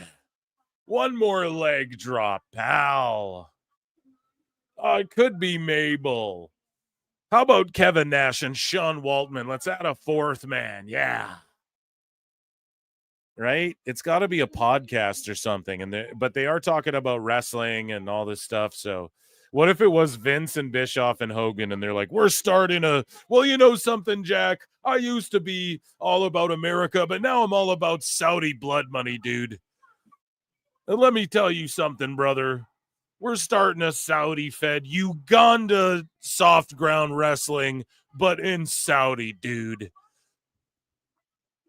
And it's an all-female division per request of Mr. McMahon, Jack. Yeah. And everyone's entrance involves a private plane. Yeah.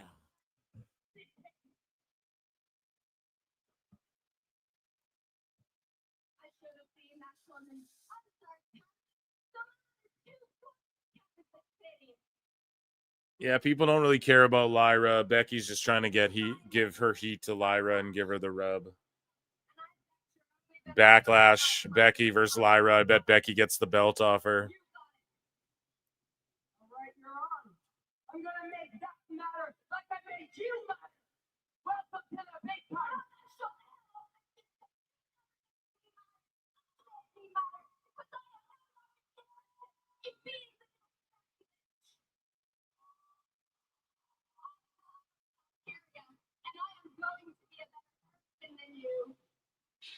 And I already know I'm a better wrestler than you.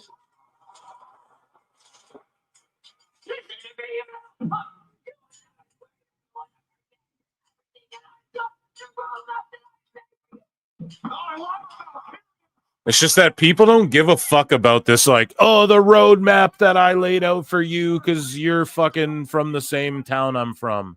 People don't give a shit unless you explain that all on the main roster, and that's where NXT fucks up sometimes. It's like you can't be like sending Becky there to do this program. Like the program they did in NXT, that should have been our introduction to Lyra on the main roster, you know? And then Becky goes away, comes back. Lyra's more established on her own. And then she can go, I made me. But Lyra, it really just feels like Becky went down to NXT, got you over, and then you showed up here and won the fucking IC title. So it doesn't feel like what you're saying is real. It seems like what Becky's saying is facts. You know? That's all it is, man.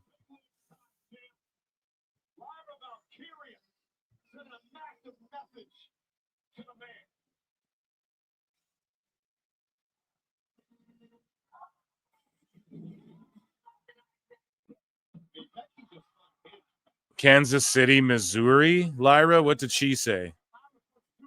Nobody cares. Bird Lady. A video package. Lyric valedictorian. Lyra valedictorian. Yeah.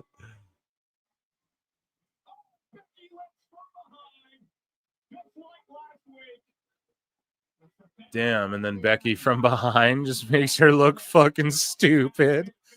Oh my god. Just gloms her from behind. Aldous running Raw.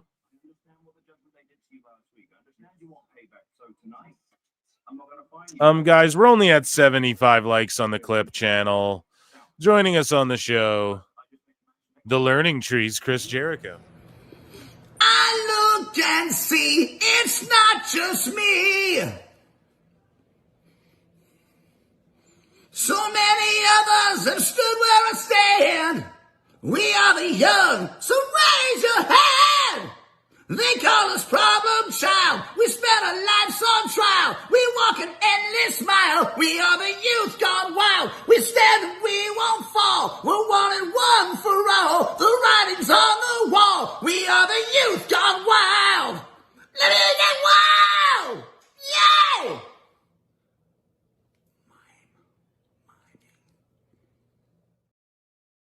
First match. And there you go. You guys deserve that. If you didn't like that on X, then come on over to YouTube, youtube.com/@ProWrestleClips, and make sure you run those goddamn likes up, and then you don't have to hear Jericho.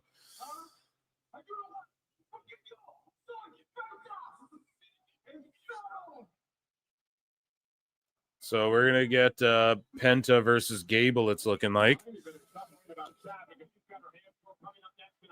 And here comes Stephanie Vaquer.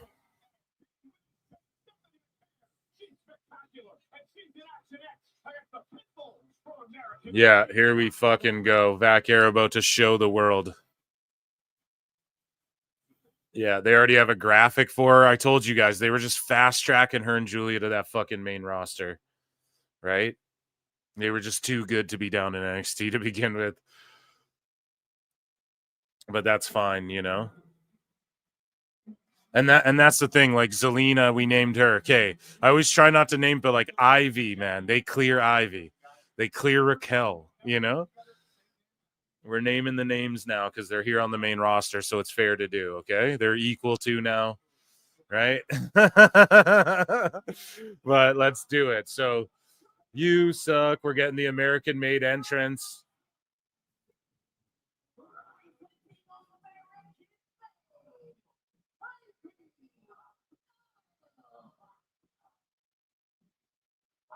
And the crowd's chanting, "You suck" at them. They're going to pop for Vaquer's entrance. She's going to drop the title to someone in NXT and then stay main roster, hopefully, right after that. Like, I hope they don't jumble her around with rematches. Or Stephanie vacated the North American title, right? Stephanie on NXT, vacate the NXT title and be like, I'm just going up to the main roster. And at least that'd be consistent with like her character a little bit, you know?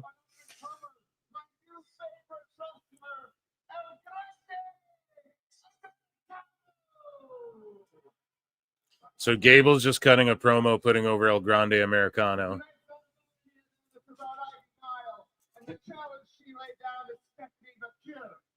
Stephanie Vaquer. Gable's so funny. I don't know if Jordynne's being fast-tracked. She's not, and she shouldn't be. She should be in NXT.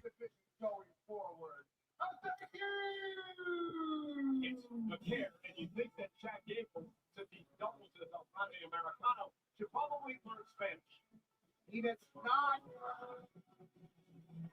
know Spanish because he's not a luchador. and Pat McAfee's like, he can't be El Grande Americano. He doesn't know Spanish. Oh, my God.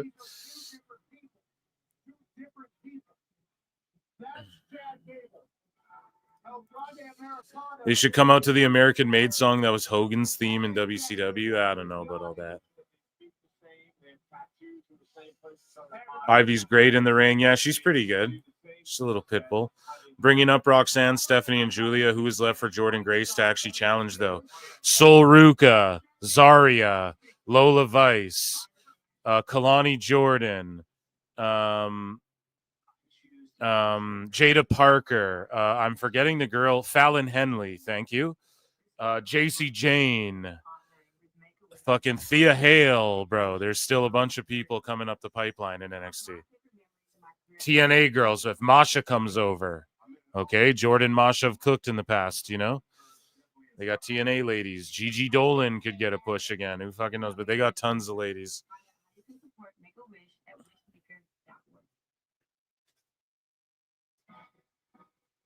This World Wish Month, WWE is partnering with Make-A-Wish to help grant more life-changing wishes for children with critical illness. Find out how you can... Ren Sinclair eventually. Thank you. Yep, thank you. Ren's our girl, dude. Once upon a time, I had it all. Here we go, a fucking Rusev promo. The time for WrestleMania. It is Rusev Day after all. And then I lost myself. I left the WWE, and on my way home to Bulgaria, I fell into the abyss. In that abyss is where I found myself, healed myself, redeemed myself, and fixed myself. Damn, he said he redeemed himself. Remember the Redeemer Miro. Fight for a woman that isn't mine, or a flag that never was. And an epiphany. He says he won't fight for a woman that isn't his or a flag that never was. Because it was told to, because I wanted to. So now I will use my hands and jack body for good. I will hunt the frauds, the arrogant, those who waste their talents like I did. And through pain, I will perfect them all for good. Dude, he's doing an extension of his character, which is good. Like from AEW. He's like, dude, I'm going to hunt down people who are arrogant to... Like Otis does this stupid worm. He just gave... Right there. He just explained why he attacked those guys. They don't take themselves serious like I didn't take myself serious. Now I realized I crush because I want to. And I'm going to come and hurt these people for doing the mistake I did that I wish I didn't do. Boom! That's all we need right there. How fucking awesome is that? And in doing so, he will redeem himself. Fucking bang. Bickety bang. It's amazing. Listen to the pop for Steph.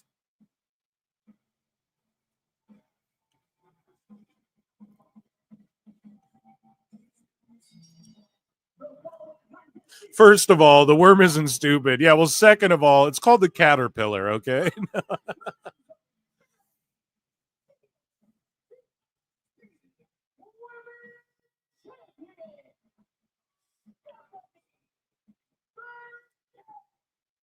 The Dark Angel, who has taken WWE by storm since her debut last July in Mexico City.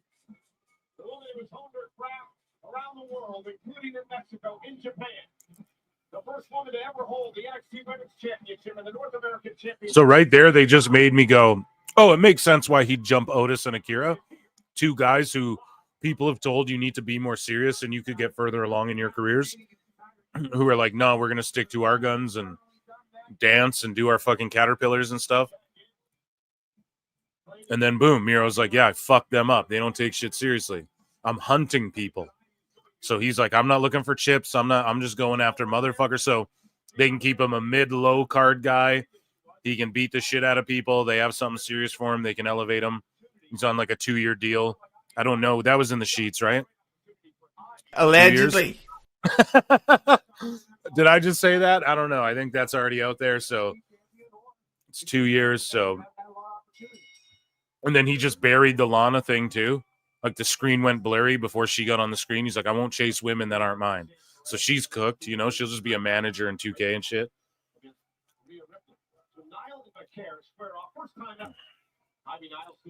Here we go. Yeah, Steph's got to win this. She's going to win this. It's our girl right here. Mat-based technicians. Ivy Nile with the MMA background, training CrossFit and Jiu-Jitsu as well. Also trained by Chad Gable, Olympic wrestler. Kick out by Vaquer. Vaquer with a standing switch. Control Ivy Nile. And look at it. Nile's got a kick out at two. So Vaquer successfully defended her title. WrestleMania weekend at NXT Stand and Deliver. Also this past Tuesday night on NXT. Here we go. Roxanne Perez in a great matchup. Great to hear Booker T on that call. Always is. Ivy Nile. Shout out to the NXT crew and the NXT as a whole. Great superstars. There we go. Vaquer knows how to work sidestep.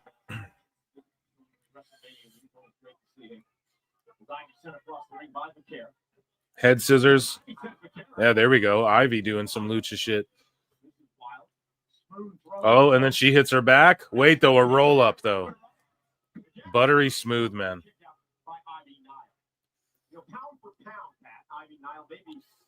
Vaquer can really just work with anyone on a drop of a dime. Something like we've never seen before. She jumped for Hurricane Rana, and then she ended up with an inside cradle. She gonna do what does she call the move again?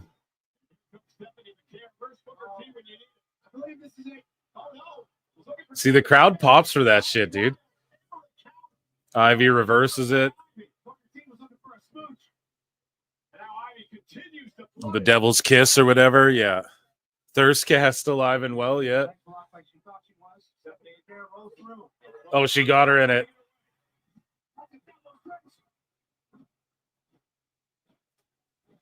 8, 9. The crowd counts with it.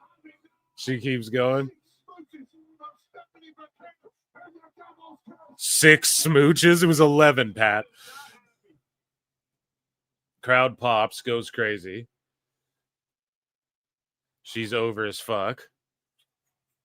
Ivy rolls to the outside. Steph follows her out there. Spear into the apron. And now Ivy's capitalizing on the outside. Into the ring post. With a violent sound.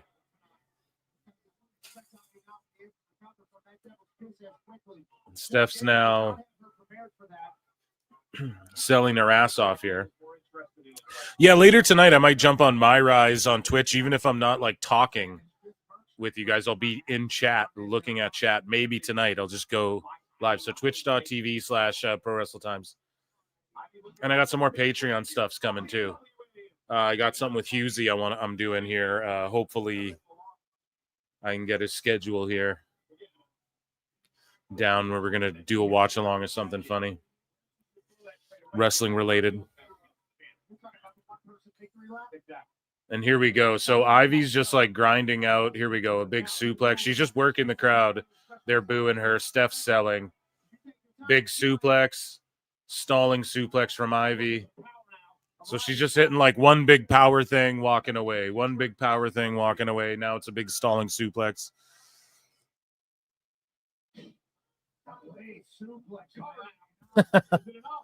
Chaz, you guys, oh my god, you're all so fucked. Incredibly strong, quick, gritty, powerful. The opportunities haven't necessarily come her way for her to take advantage of it. Here's damn.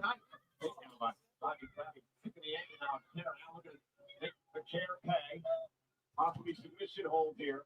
Couple of well-placed elbows to the ribs of Vaquer. She's in the middle of the ring and in trouble. Like a catwalk indeed. And the tenacious and relentless Ivy Nile.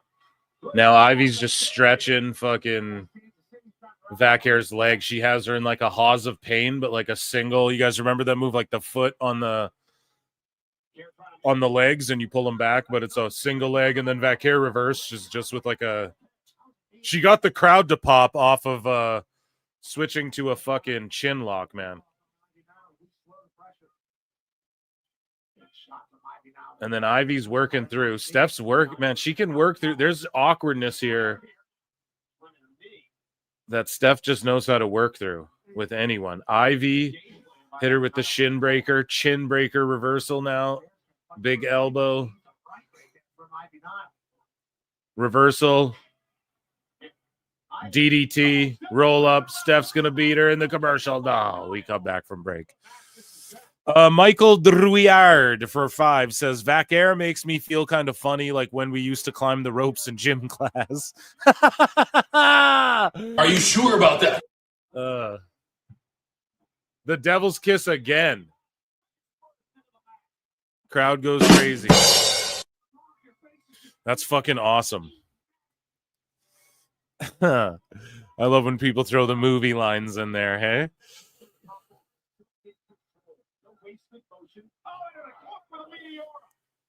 Meteora in the corner. Cover. She's in the ropes, though. Gable did that foot on the ropes properly. I bitched about that the other show. Like, if you're going to do it, just do it. You don't wait 1, 2, they're coming down for 3. You try and quickly put the foot on the rope. It's not how you do that spot. You just put the foot on the rope while the ref's counting normally. And then you know, like if he's going 1, 2, you're already putting the foot on the rope, and then he stops. Oh, what is that? You know what I mean? I yelled about that a few shows ago. I like that. Like climbing the rope in gym class. Big German from Ivy. Kick out from Steph. Ivy now had a win. Stephanie Vaquer, desperation kick out. Ivy now. We're going to go up top. Here we go. Ivy's going to the top. Strategy here. Yeah, they took a little too much time. Big slap. Champion like Vaquer down, you gotta hop on top of that. Ivy trying to block. And that's the thing with Steph. Like when she had that match with Monet, she could do all that lucha shit that Monet wanted to do. Like she could do all the moves, dive over, walk the ropes, flip the thing, you know, etc. But big suplex. But then she came to WWE and right away you see you're like, oh, she's a little powerhouse. Like she does holds mixed with, she's more of like a mat-based wrestler, you know? And you're like, shit, man. And they just let you know how, like, Steph's so good. She's so ahead. Like, really, I'm so glad she's just on Raw. She should just be a mainstay. Just vacate that NXT belt. You don't even need it. She is main roster, yeah. Same with Julia. Like, she'll go to NXT, drop that title to Jordynne Grace, and then just stay on the main roster. That's the perfect ideal world, you know? Because if she vacates again, everyone will bitch, even though it would make sense because that's what her character did already. So why wouldn't she just do it again?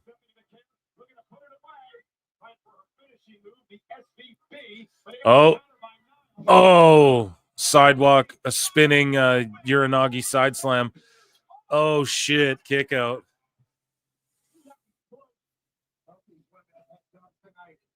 Who's going to be able to finish it? Performance by Nile here. What a performance by Vaquer here. Oh, snap, dragon screw. Super kick. But Ivy gave her the wrong leg. So what did Steph do? She played it off, hit the super kick, grabbed the right leg, hit the snap dragon screw. All of her moves are just basic moves. Not basic. I'm not trying to shit on them, but just a middle rope dragon screw. Right? The Devil's Kiss is just like a head triangle, bash your head into the fucking mat. Her finish is a package knee breaker, like a package back breaker, you know? It's just like, it's just mat-based shit. But then when you saw her in AEW, everyone's like, she's fantastic, and she's doing all that lucha shit with Monet. And then you see her work with Julia, and she can do the strong style shit, and you're like, oh, she's legit, like one of the best in the fucking world, dude. And she proved that with her choice, too, by choosing WWE. Right? She just gets it. It's rare, like a real rare, like talent, you know, who just has it all immediately. So we're very fortunate. Damn, and look how violent that dragon screw looks every time.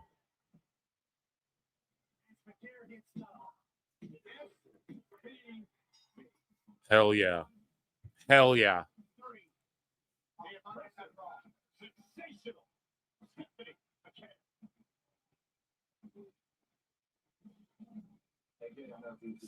Damn. And when they do shit with AAA as well.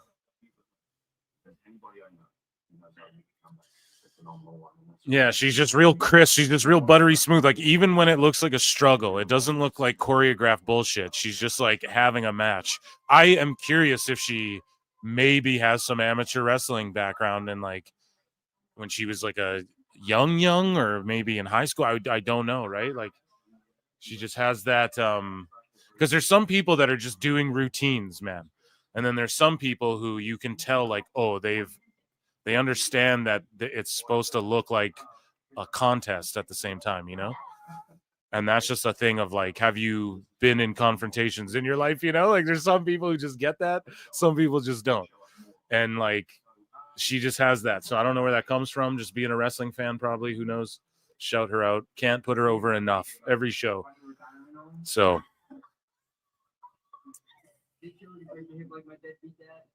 So now Dom's roasting AJ. Judgment Day's draped in gold.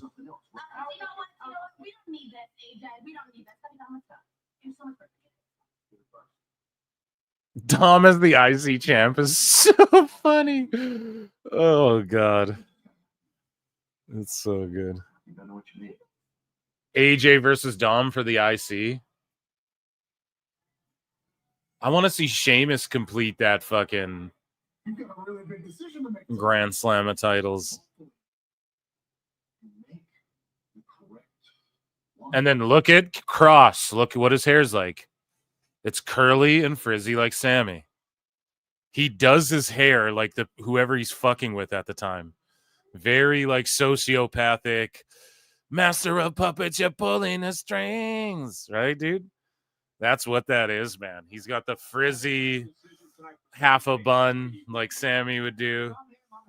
Fucking love that, man. Cross needs a push this year. I hope he just gets a big push this year.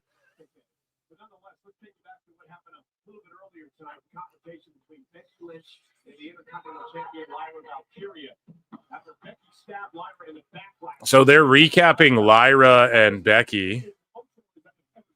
Yeah, Lyra snapped here at Becky Lynch. I think she was disappointed in Becky Lynch. She was a mentor, an idol, a hero at first. And Becky turned her back and attacks her from the front. And I think they're going to do like a McAfee minute or what? I don't know. There's somebody that needs their ass beat by me. But again, if you're Lyra Valkyria, never turn your back. Never turn your back on the Wolf Pack. So there's some breaking news. Backlash in St. Louis. Lyra versus Becky is official. It's official. So Backlash in St. Louis. IC title. Lyra versus Becky. We're going to have Jay versus Paul. They're not announcing it. Kathy Kelly's with Ludwig. So just typical every week. They send the same people out during the commercials. We're going to get Jay versus Logan. We're going to get Orton versus Cena.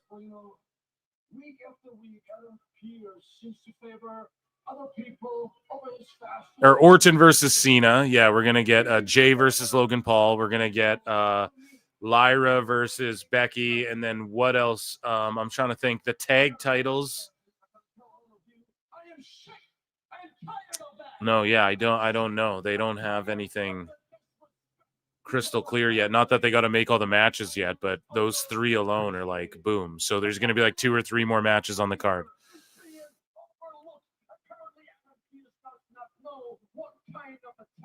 He has on his hands here because look at me. Yeah, Lyra's 100% losing. I agree. So Ludwig saying he's the best German export since Mercedes-Benz, and everyone knows it. And he's dressed like in a baller suit. So They're going to pull the trigger on him eventually, too, going solo.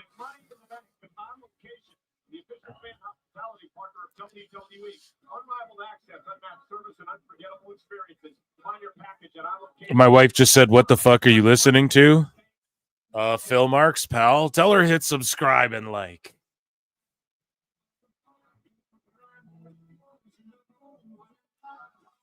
Rusev's trending. So is the NDP. Canadian elections here, bud, today. New Prime Minister, bud. Tell you what it's all about. Okay, so Pat McAfee's going to recap and talk about what happened between him and Gunther.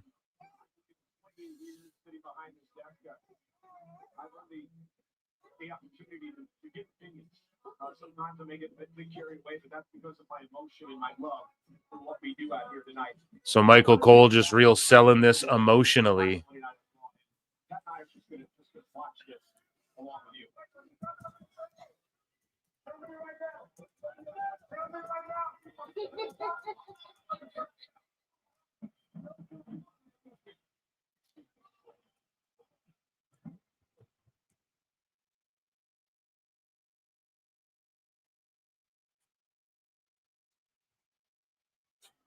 So yeah, they're just recapping. They're not really doing commentary over it because why would they?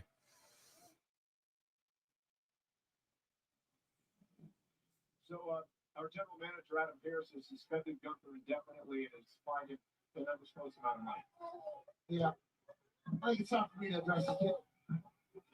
So McAfee's gonna get. Oh, he's just gonna stand on top of the announce table.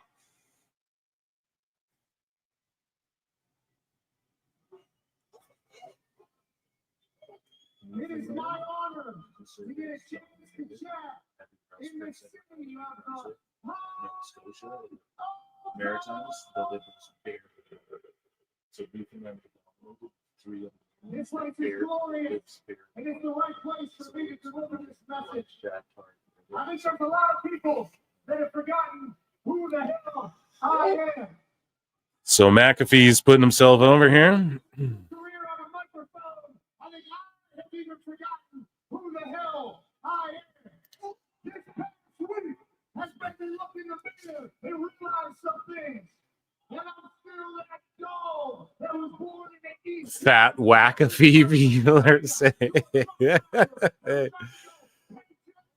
Pat didn't even sell it for a day, so yeah, too late. Well, he just got choked out. You get choked out. Go roll jujitsu. You get choked out 4 times in a class. You know, you just got choked out. It's not like you got stomped and beat and whipped with a chair. You know. To a human that is known in basically every city in this country. The dog who beat Adam Cole. Anybody, I'm definitely not better looking than most folks. But I happen to have a few things that I hope people will remember me by whenever my time has come to pass. When I die and I'm 6 feet in the dirt, I hope they say that guy was an incredibly hard worker. He worked his ass off, not only for himself, but for his friends. So Pat's just saying, one day when I'm gone. Well, you guys are listening to it. I hope they say he was an empathetic man. Whenever he was seized a lot, he gave back a lot. Pat didn't put it over on his show the following day. Okay. Well, maybe that's fucked, but didn't he have The Rock on the next day? Fuck, Rock fucking everything up.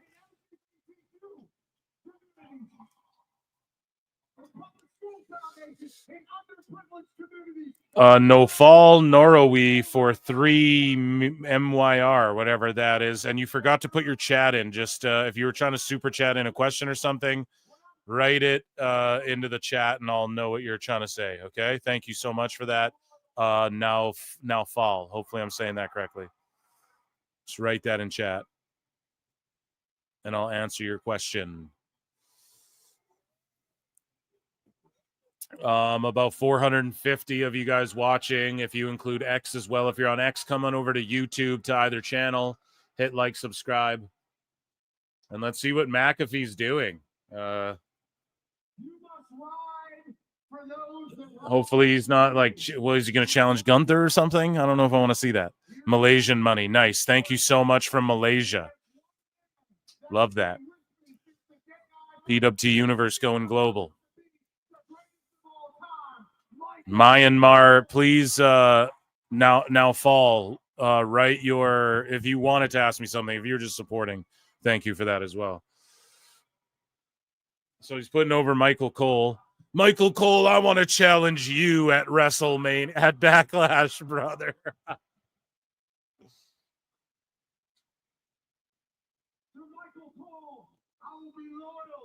I'm in the soil, and if somebody wants something with him, they got something with me. So last week, when that Austrian asshole put his hands on the boat, I had no other option. Everyone hated Cole for years, yeah.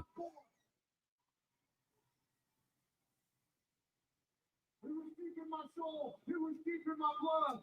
After it happened, obviously I get attacked from behind. And I see myself choked out. But imagine a match, though, where Gunther just beats the fuck out of McAfee for like 20 minutes, 15 minutes, just beats the shit out of him and pins him. So McAfee just said, fuck that on the mic. Netflix knew it was coming because they had it censored.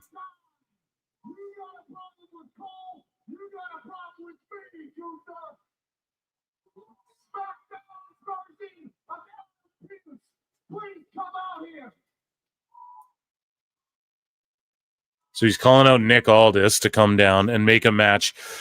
Listen. Mr. McAfee, I know Adam Pearce's management style tends to be let chaos reign supreme on Monday nights, but I'm in Damn, Nick Aldis taking shots at Pierce on Raw, dude. That's vicious. And they're booing him. They're booing him. Cheers, everyone. Your #1 Malaysian mark over here. Woo. Dude, thank you. Thank you so much, Now Fall. Thank you for being here. And I hopefully I'm saying the name correctly. And thank you for your support from Malaysia, dude. We're global here.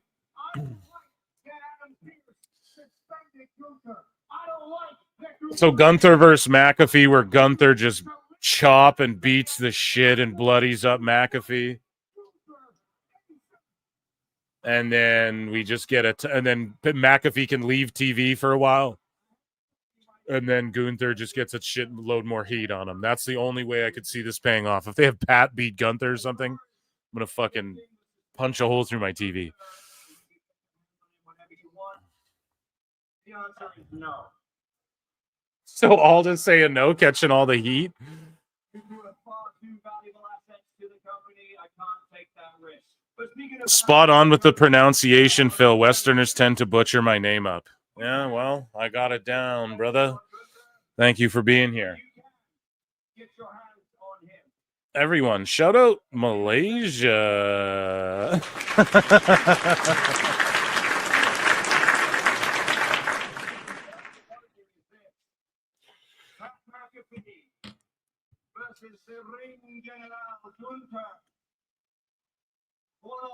McAfee versus Gunther at Backlash.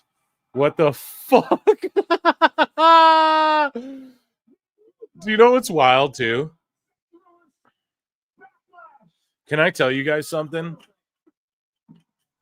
So I remember I was like, oh, I don't know if McAfee's from around Missouri or why they want to get him. Whatever. Okay. And then I was like, oh yeah, he's from Pittsburgh or whatever. Isn't he from Pennsylvania? That was the thing. That was the thing, bro, is that allegedly he's going to wrestle. And it's like, allegedly. So yeah, Backlash, for some reason, maybe they need to write him off TV. If they have McAfee like take Gunther to the limit, I'm going to be like, what the fuck? And yeah, McAfee's getting in the ring again. So damn. It's really crazy. That was just one of the things I didn't think would happen. Oh, yes. Now we get all these highlight video packages recapping Orton's and Cena's rivalry going up to Backlash, man. All their old matches. That I remember, dude, we would get Orton versus Cena matches like as main events for PLEs, and I'd be like, oh fuck, not again. But now we get to, I'm like, yes, let's rewatch and live them all. Oh, and are they this episode of Rivalries coming up possibly as well? Leading into Backlash? Smart shit, pal. Yeah, I'm excited to see them go at it one more time, one last time, one final time. Easy way to write them off TV for college football season. There you go. Thank you, because that's what I'm trying to put out there, right? Like, you just beat his ass with Gunther. I'm spoiling it. This might be a spoiler. Sorry, guys. But yeah, you just leave him maybe even bloody. And then Corey Graves or whoever's got to be there. And then McAfee eventually comes back. Who knows? Maybe Ludwig goes on his own as well, but eventually I thought that was going to happen sooner than later. When Vinci split up, I thought Ludwig was going to split too.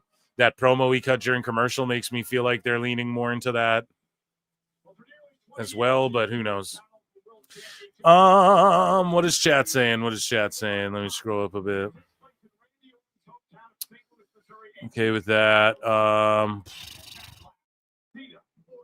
Pat is about to die. This could be great. Yeah, it could be. Yeah, if they do it right. I'm a fan of celebrities who come and respect, love the business. Me too, if they respect it. NFL season is going to be starting with spring caps. Pat, okay, there you go. I'm not going to be shocked if he beats Gunther. No, he won't do that. Well, fuck, Goldie Roger. If he does, I'm going to be pissed. Easy way to write him off. Yeah, thank you, Fat Sabs. Smarks, not as good as Marks. Thank you, sir. I agree. Although it is Phil S. Marks. Shop smart, shop S-Mart. College football doesn't start till late August, early September.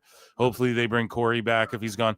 Right, but when is Backlash? So it's not like today he's written off, right? So when's Backlash again?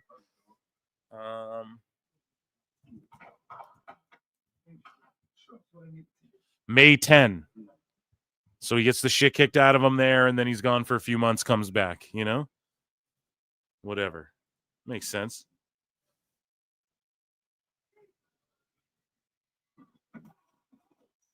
Oh, damn, a knockout punch from Paul. That's Karma Ooze. So May 25th, I think, is that NXT and AEW head-to-head pay-per-view PLEs. We'll fucking watch those too. I'm going to do a special stream for those. Earlier tonight was a great matchup with Rhea Ripley and Roxanne. So we're in commercial. They're recapping like Julia and Rhea and Roxanne and all of that. Roxanne.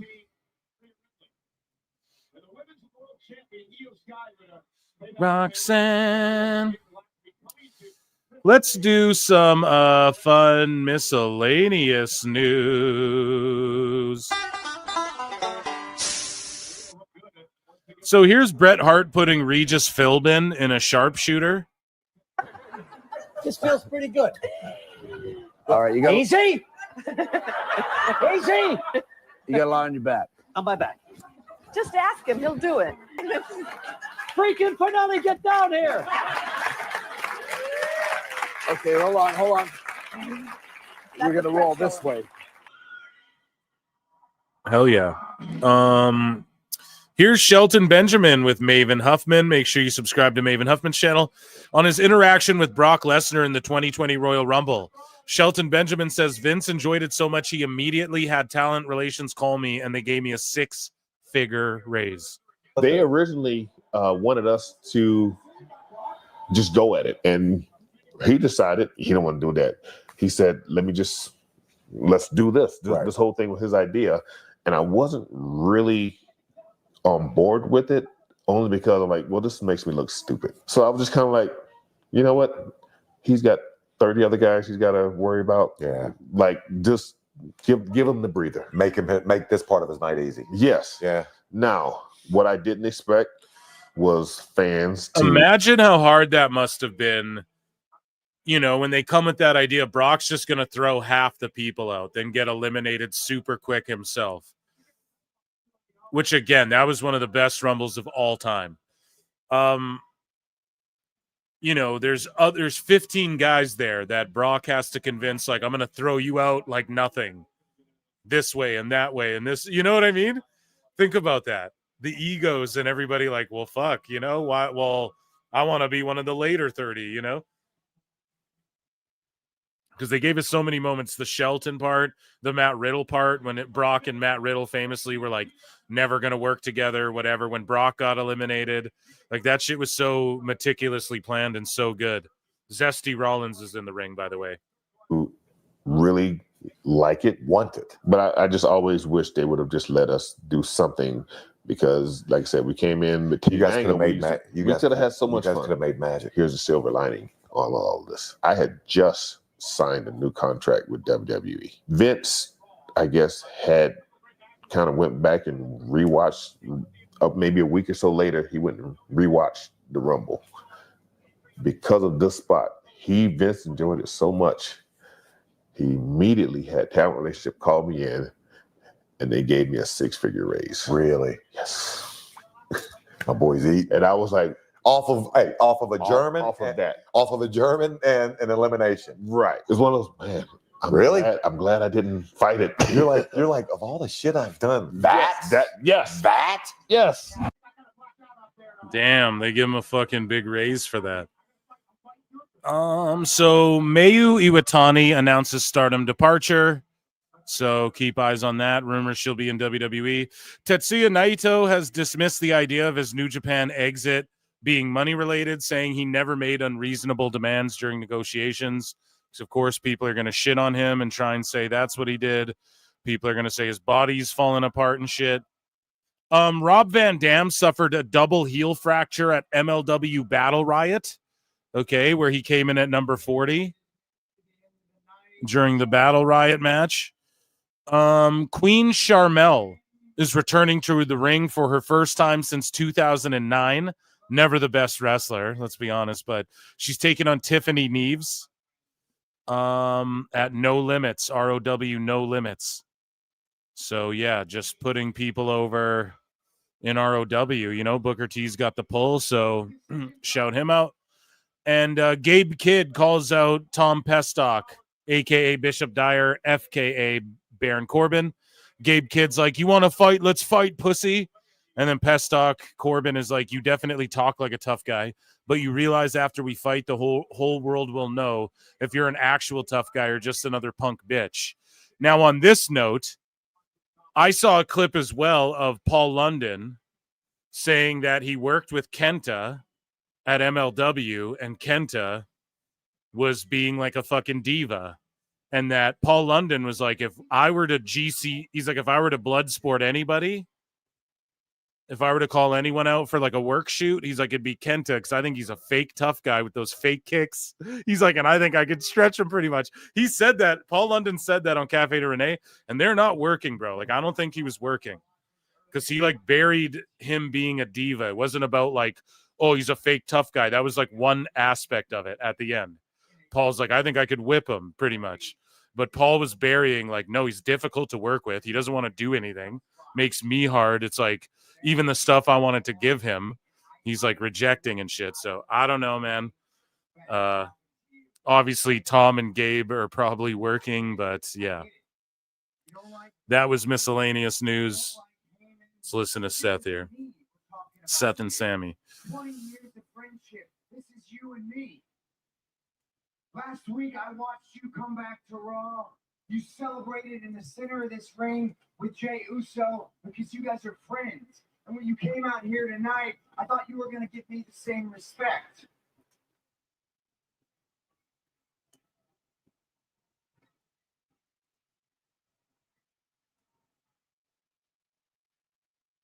I know you don't agree with it, but me and Braun and Heyman, that is the way forward. I believe. Before WWE went to Netflix, my only access to pro wrestling was AEW. I really tried to like it, but watching the Ospreys, Bucks, Omegas not selling, excessive flipping really threw me off. Guys, from Malaysia, now Fall says, before WWE went on Netflix, my only access to pro wrestling was AEW. I really tried to like it. But the Ospreys, Bucks, Omegas not selling excessive flipping really threw me off. From Malaysia. Sometimes in life, you got to be a hoe. All I'm saying. Anyways, let's listen to them cook. Yeah, someone said these guys are gonna have like a ska punk off here in the middle of the ring. How many true friends can you count? On one hand, How did Malaysia get AEW? I don't know. This could just be a funny troll. This could just be a hilarious troll from this guy. No. You just Google it, bro. Is AEW? when my baby girl was born. Spot TV in Southeast Asia lands AEW rights in 2025. They'll show AEW pay-per-view events and the Snow League in Indonesia, Malaysia, Singapore, the Philippines, Thailand, and Hong Kong. But AEW's not in Thailand, so they got left out. So yeah, there you go. From Channel Spot. See, I Googled it and he answered in real time. There you go, man. Cheap to broadcast there, bro.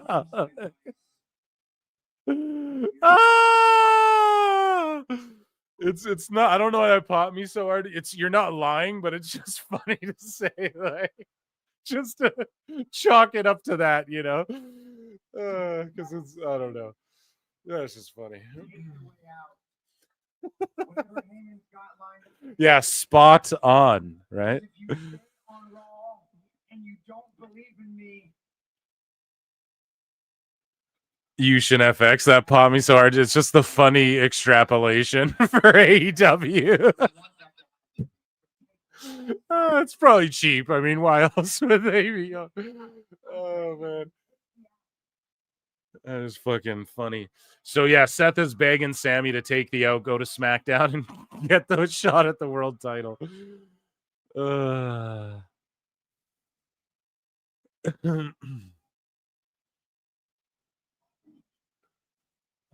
Become our first member from Malaysia. Membership started 99 cents. Yeah, that's how much the rights fees are to AEW. A lot of people keep up with AEW through PWT, though. It's the truth. Very close. We're good friends. They play together. We're very good friends. You're right, a real one. Yeah, we're friends. He said friends 14 times. That's absolutely true. When it comes to everything that you say inside of this room, I think you're playing games. And you are good.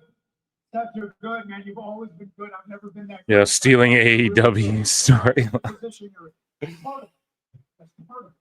And how does all of a sudden Seth Rollins get Roman Reigns weight? Because Paul Heyman, right? Like, how is he able to be like, well, here's what this match is over there. If you go over to SmackDown, you get and leave us alone, you get an automatic tie. Is that just because of Paul? Like, why was Roman able to do shit like that, and then now Seth can just do shit like that? The World Championship, and now you're dangling that in front of me. That's what you're doing. So, friend or not friend, for as long as you've known me, Seth, have you ever known me to run away?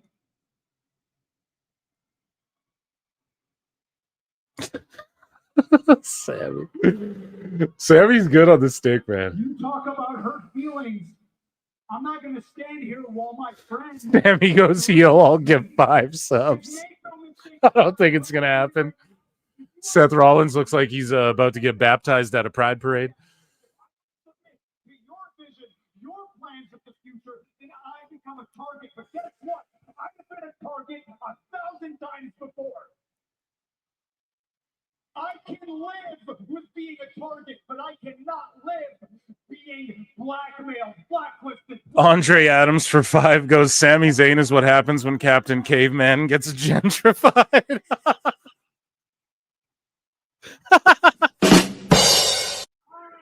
Oh, no. It's funny. I lay out my Seth roast. Andre pops up immediately. boom, you know, he's right there. He's like, oh, I'm about to get in on this.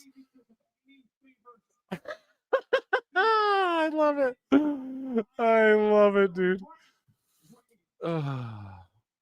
Seth on his way to a Hollywood concert.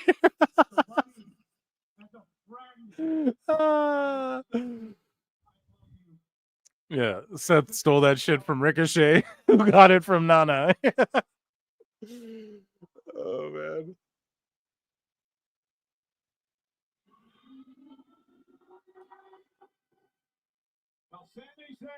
And then, so Sami turns it down. He makes the choice immediately when he does.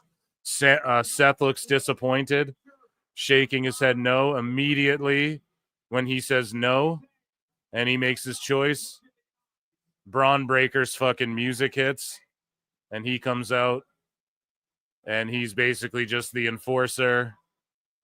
He's the gooner. He knows, like, he denied it, and now you're going to get your fucking ass kicked, Sami. And now we're going to take you out the other way. You could have did it the easy way. Now we're going to do it the hard way. I like this.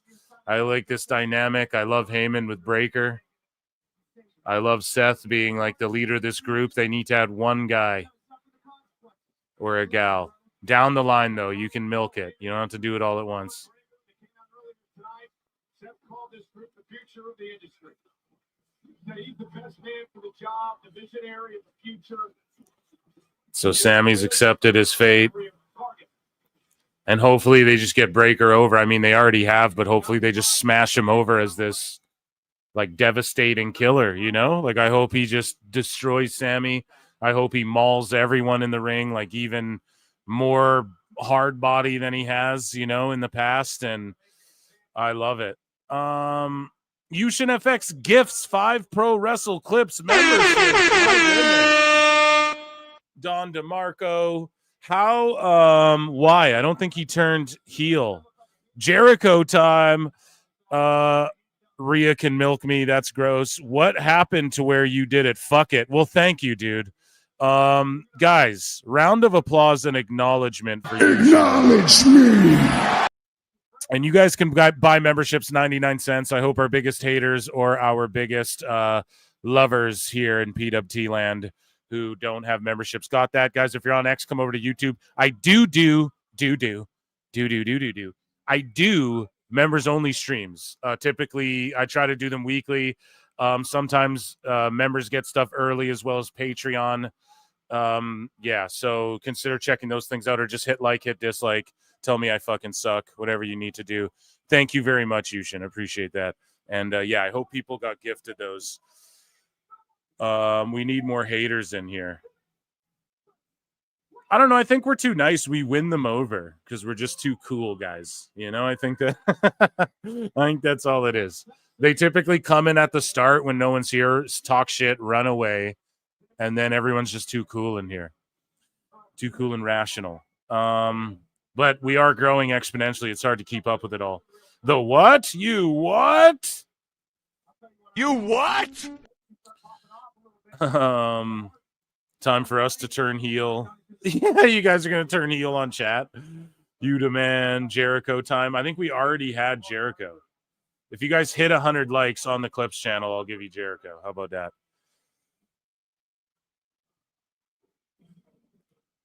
We're at 92 likes on the Clip channel. There's like 500 people watching, a bunch of you on X. Just consider hanging out on YouTube, you know? That's the place to be. It's where you get all my videos and shit, you know? So Breaker versus No Gear Sami. Oh, so it's like an official match. It's not just like I'm going to fight you.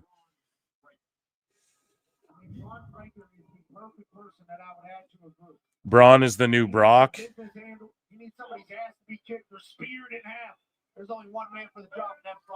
XJet 15, he just doo-doo. See, there's a hater right there. Moose or 6 right there. You guys got one. You found one. He just called me doo-doo. Get his ass. No. All Jake is our evil Jewish manager.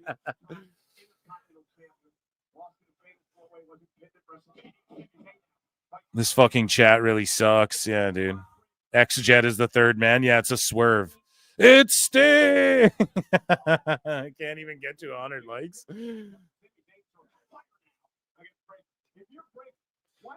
Yeah, Sammy's just like, fuck it, I'll fight. I like that little touch of like he wasn't in his gear, so we're like, oh, he's obviously saying no, right? I like that. It was me, Austin. X-Jet's like, it was me.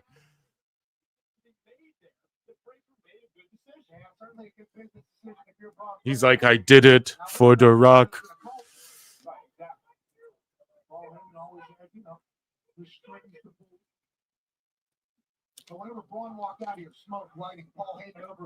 See, this is what I mean. X-Jet, is laughing. He's like, how the fuck can I hate these people?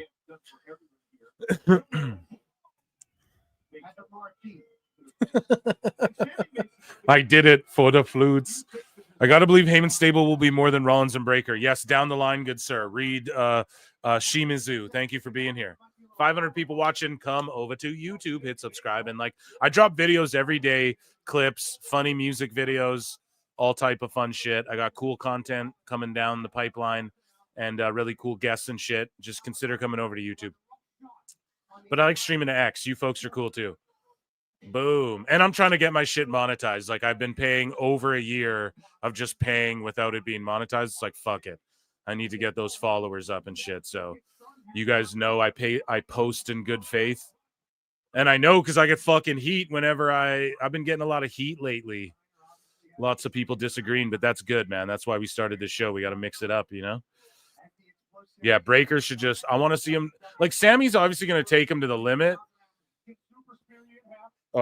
Because they've had bouts before, but I really want to see Breaker just break people,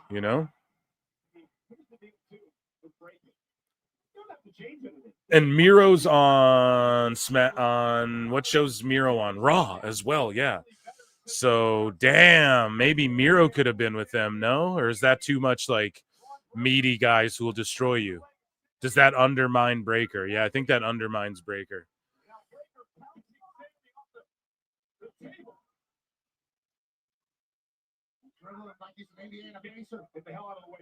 Oh, here comes the jungle cat. Get out of the way. Moose Knuckle. Imagine Obafemi with Braun and Seth. See, that's the same thing though, or is that too much meaty man? Is that too much meat for one man faction to? Does that undermine Brock? I was almost called Braun Brock because he's such an athletic specimen, but does that undermine Braun because Oba's so crazy too? That might be not the move. I think Ethan Page or Ricky Saints would be perfect.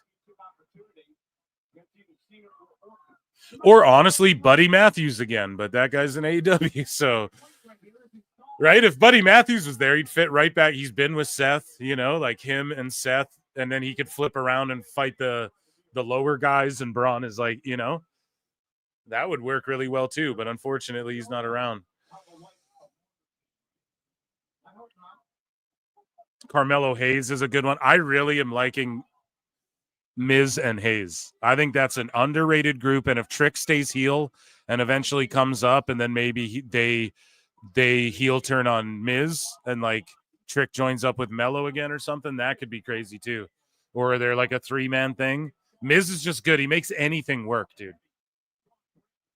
So they're just scrapping, like they're throwing fists. Sammy's doing that like shoot work shit where he's like throwing at Breaker and he's like, get me, And now Breaker's going off with like hammer elbows. I will never go against Alt Jake.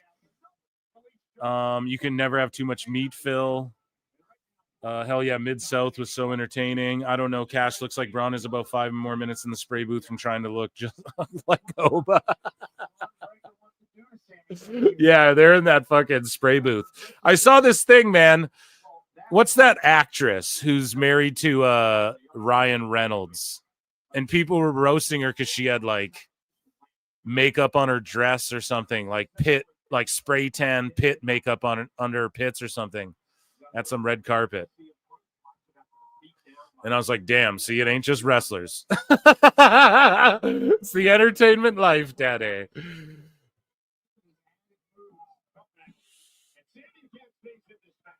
Blake Lively, yeah.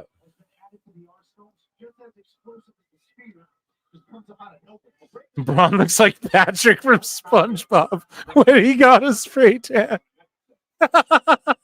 He kind of does, dude, if he shave his beard. Oh, that's funny.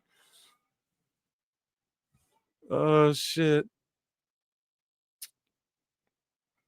You know, Sami Zayn has become the sacrificial lamb as Zayn takes on Breaker tonight.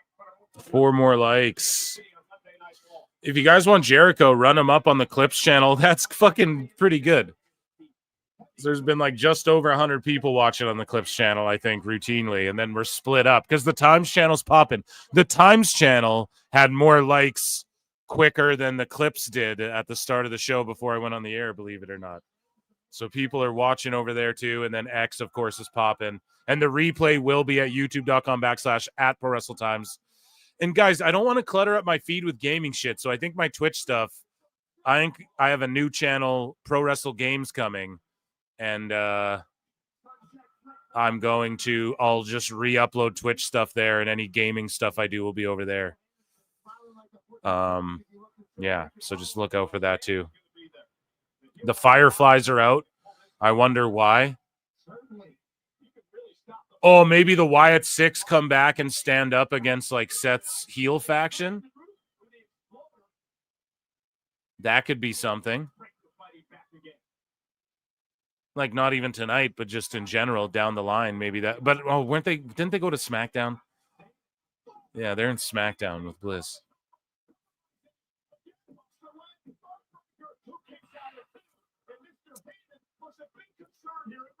That was close, boys. That's what Haven and Seth Rollins expected here tonight. Sami Zayn is in this fight. The dog is in one. How embarrassing would this be for Haven? Another 4 years of the libs. Yeah, the Canadian elections, bud. Today, buddy. I can't wait to see South Park's episode because I genuinely love the Canadian episodes so much when they roast our shit. But yeah, 4 more years. No, our elections don't work that way, bro. We could call one in fucking 4 months again. Realistically, I know it doesn't happen, but it can. It can, you know. It has. The Wyatt Six doing anything gives me deuce chills. Heyman facials are legendary. Yeah, they are.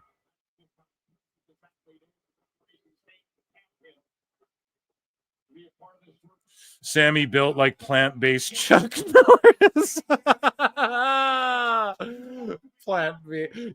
Base like wood Chuck Norris. Cow Chuck Norris. Oh, man.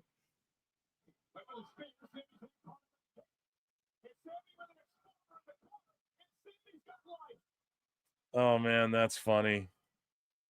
Sammy built like Sammy looks like a fucking Chucky doll, Charles Lee Ray grown up. If he just grew up as the Chucky doll. Spear.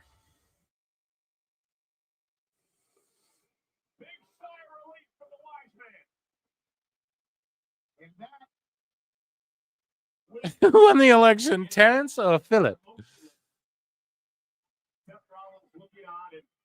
That's Scott. Who's Scott? He's a dick. I'm wishing you cancer. Cancer in your ass. You're wishing me ass cancer? Shit's a legendary, dude. 505 of you watching. If you're on X, come over, hit the like 2 more times, and Chris Jericho's going to do a run-in. Who's Scott? He's a dick.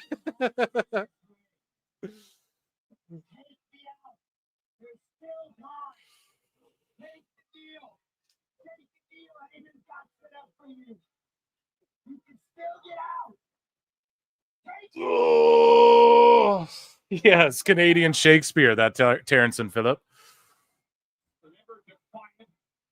Take the deal, Sammy. Take the deal. Or Sammy wins Money in the Bank and then earns his title shot anyways. And then he calls his spot in advance because he's all noble.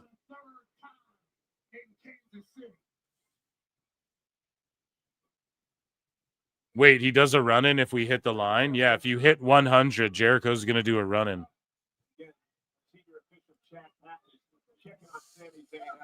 On the Clips channel. So if you're on Times or X, come on over, baby. One more like. I'm seeing 99. I just refreshed, so someone run that shit up and vote. I love how chat voted 34%. The third man is Blue Chew. Oh, come on now, Eric. That's not very fair.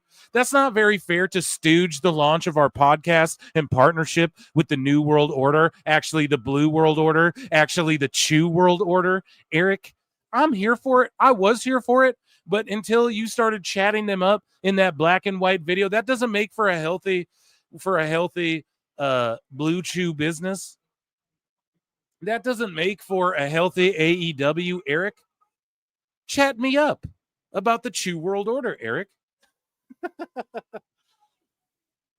So Breaker just speared the shit out of Sami. The Chew World Order, we coined that term, making a run-in on the show.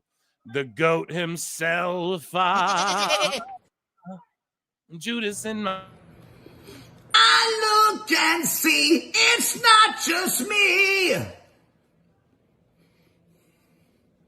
So many others have stood where I stand. We are the young, so raise your hand. They call us problem child. We spent our lives on trial. We walk an endless mile. We are the youth gone wild. We stand and we won't fall. We're one and one for all. The writing's on the wall. We are the youth gone wild. Let me get wild. Yay!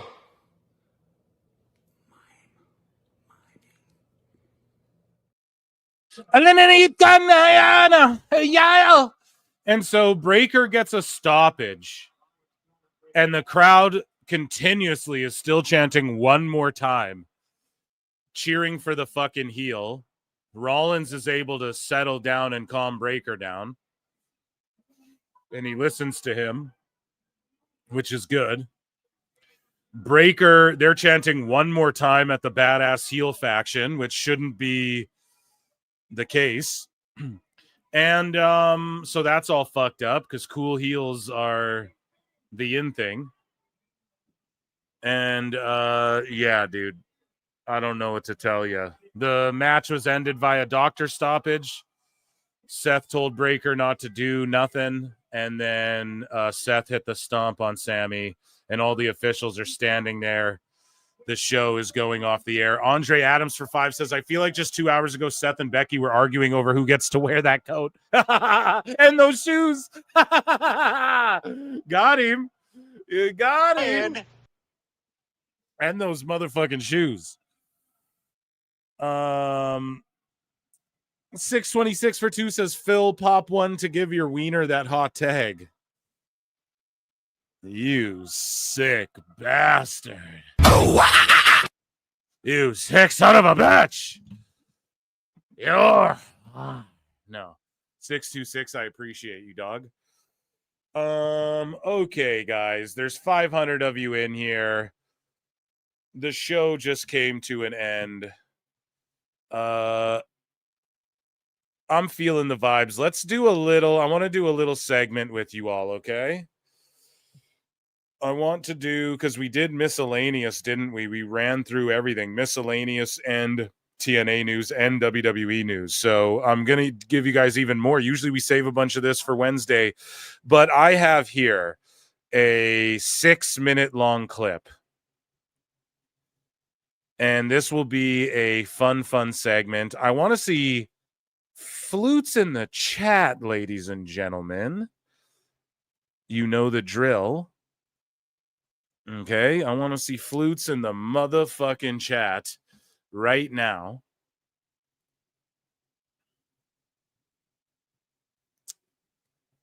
Okay, hopefully this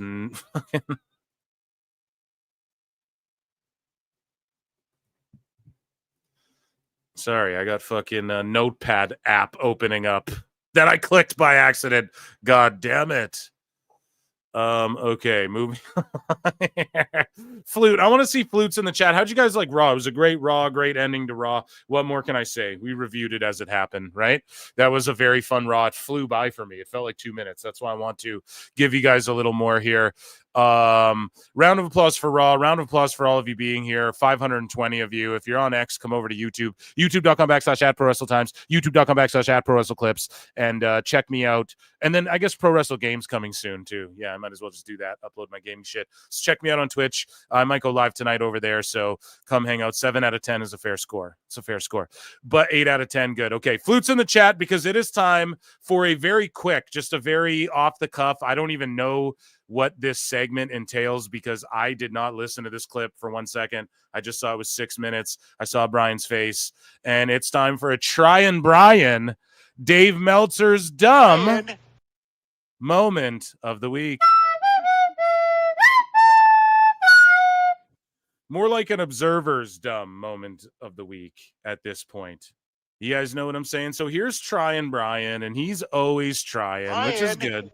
I mean, we give him points.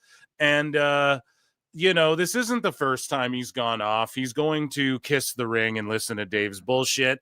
But he is trying while Dave was watching Suzuki wrestle a blow-up doll, literally in Vegas over Mania weekend, I believe, unless he flew to Japan to see that one. You know, Alvarez was there for Yeta Mania and fucking hanging out boots on the ground. He's trying. And he just called Dave on his own shit. He just exposed Dave. Brian Alvarez exposed Dave, as we covered on the last show, for lying about the Rock shit, right? After Dave's trying to ball wash for the Rock. And for the people in the comments who were like, we get it. You fucking hate Dave Meltzer. Switch up the tune. Who suck on my dick? How about that? So here's Brian trying Brian Alvarez. He goes off on AEW and the sickos, man. So, yeah, let's take a listen. We're hearing this for the first time together. You know what it is? It's like, hey, you know what it is? Yeah, I do know, Brian. Why don't you enlighten me on what I've been fucking saying on why Dave blocked me and what I've been saying for fucking years? Let's go. Let's hear it. You know what it is? It's like, I really want AEW to succeed. And like, same. I see these things that happen all the time, and like, same. They're little things that add up. The little things that add up. You mean like all those little things I've been saying for fucking years, and I get told I'm obsessed, and fucking why do you just don't watch if you hate it, right? But all these little things I just don't understand. Little things. What is that? Good Charlotte or something like that? Either way, okay? These things add up. I've been saying it forever. That's what I've been preaching more than anyone. These little things add up over time, and then it creates a larger picture, right? And ultimately, Brian always comes to these epiphanies, and I like to believe that I say everybody wakes up at different times. You guys know that. It's my motto. My motto, fuck lotto. I get the 7 digits from your mother for $1 tomorrow. Movie chat. Sorry. But Alvarez, I'd like to believe he knew all this before, but he just wouldn't say it. But then that makes it worse. So hopefully he did just wake up and we give him the benefit of the doubt. But either way, I digress. But I always bang heads with these absolute hardcore AEW fans who want like nothing to change. Like everything is fine and everything is good. And why do we need, this is a big one. Why do we need video packages? It's okay for the announcer to just say something. I don't want video packages. I don't want to be hammered. It's just like, God, come on, man. Like, dude, exactly. Why? What did the Rusev video thing? We're 30 seconds in. What did the Rusev video thing tell us? Oh, here's his whole reason for coming back and why he jumped those jobbers, and instead of just jumping jobbers, then being in a fucking tag match with another guy who just debuted. And that, you know what I mean? Like, he told us why he's doing what he's doing and that his goal's not even titles or anything like that. He's just going to beat up these wanksters, you know, these people who, you know, who are saying they're about it, but they're not really. The same way he felt. He's identifying the same mistake he made. He gave us like real character motivation there. That's all Alvarez is saying. That's all I've been saying. This is basic common sense business. Basic. To like have video packages on all your shows in Con case spaghetti. These weak arms heavy. There's vomit on his sweater already. Con spaghetti. Yes. Let's fucking go. Best guys, dude. Tony Khan. people missed it, okay? I know you who are arguing with me never misses a show. I know you who are arguing with me, if you do miss a show, you find some way to go back and, okay, that's not everybody, and that's not even most people. Do you understand? This guy today, now I'm off. He says to me, are you ready? Yeah. All right. I was arguing about why we needed video packages for like, Roppongi Vice. Apparently, like they reunited and turned heel, and like I missed one show. I have no idea what's going on. And he says, for God's sake, use your TV time to reward your viewers who are watching, not to catch up the people who may have missed the show because it was WrestleMania week. Okay, bro. Come on. Listen, first off, that's passive aggressive. Dude, he's doing a sicko segment. Alvarez is stealing my shit. What the fuck? He's doing a sicko segment, bro. Behavior, okay? So the promotion is... I told you guys, I'm fucking 30 steps ahead of the curve with this whole shit. Supposed to be like, oh, you skipped our show for another show. Well, screw you. We're not gonna tell you what happened. You should have watched our show. That to me as a fan makes me feel like, dude, really? Like, there was a lot of shows that weekend. Just say it, Brian. Just fucking hit the noise. Just cue me up, brother. I got it queued up, bro. That's what it makes you want to say. Just let it out, brother. Let it out. I had other stuff. I'm not cheating on you. There's other stuff that I had to watch, dude. Like, if the angle's important, like, do a replay or whatever. And then the other thing is, here's the thing about, yes, you should reward your fans. You should, your loyal fans are loyal fans and everything like that. But let me tell you, this isn't wrestling, guys. Malaysian spits in the face. Meltzer. Oh my God. Carlito style with an apple. Very classy, folks. Okay. Not real saliva here. This is business. Okay. Yeah, it's your favorite wrestling promotion is AEW. What's the name? What is it called? Promotion? Because they're supposed to promote because it's a promotion, because it's to promote and then make money because it's a business. That's literally, it's in the name. None of you motherfuckers accept that, right? They all, your favorite promotions, yeah, it's called promotion. They promote the best. The AEW doesn't promote their stories or their stars properly. It's fucking pretty simple, guys. Own Alvarez is coming to some epiphany. Like, he just thought of this. These fucking guys, man. I love it. I love it. Dude. Just endless fool content. A business and X number of customers visit your business regularly. Okay. They're regular customers. Okay. No matter how well you treat them, if you have 500 customers, okay, regular customers, over the course of 5 years, you will not have... Oh, but Brian, actually, you didn't study, the Wagyu beef. When we're talking Wagyu beef, Brian, or the NFL, I mean, actually, it's more like, 30%. Those same 500 customers anymore, okay? Some of them are going to die. Some of them are going to move. Some of them, no matter how loyal they are, they're going to find another store nearby. And so no matter what business you have, no matter how many customers or clients or whatever you have, you will always slowly be losing them. And if you 500 fans, well, more like, BJ Beth. I mean, who else but Tony? Max. Except Brian.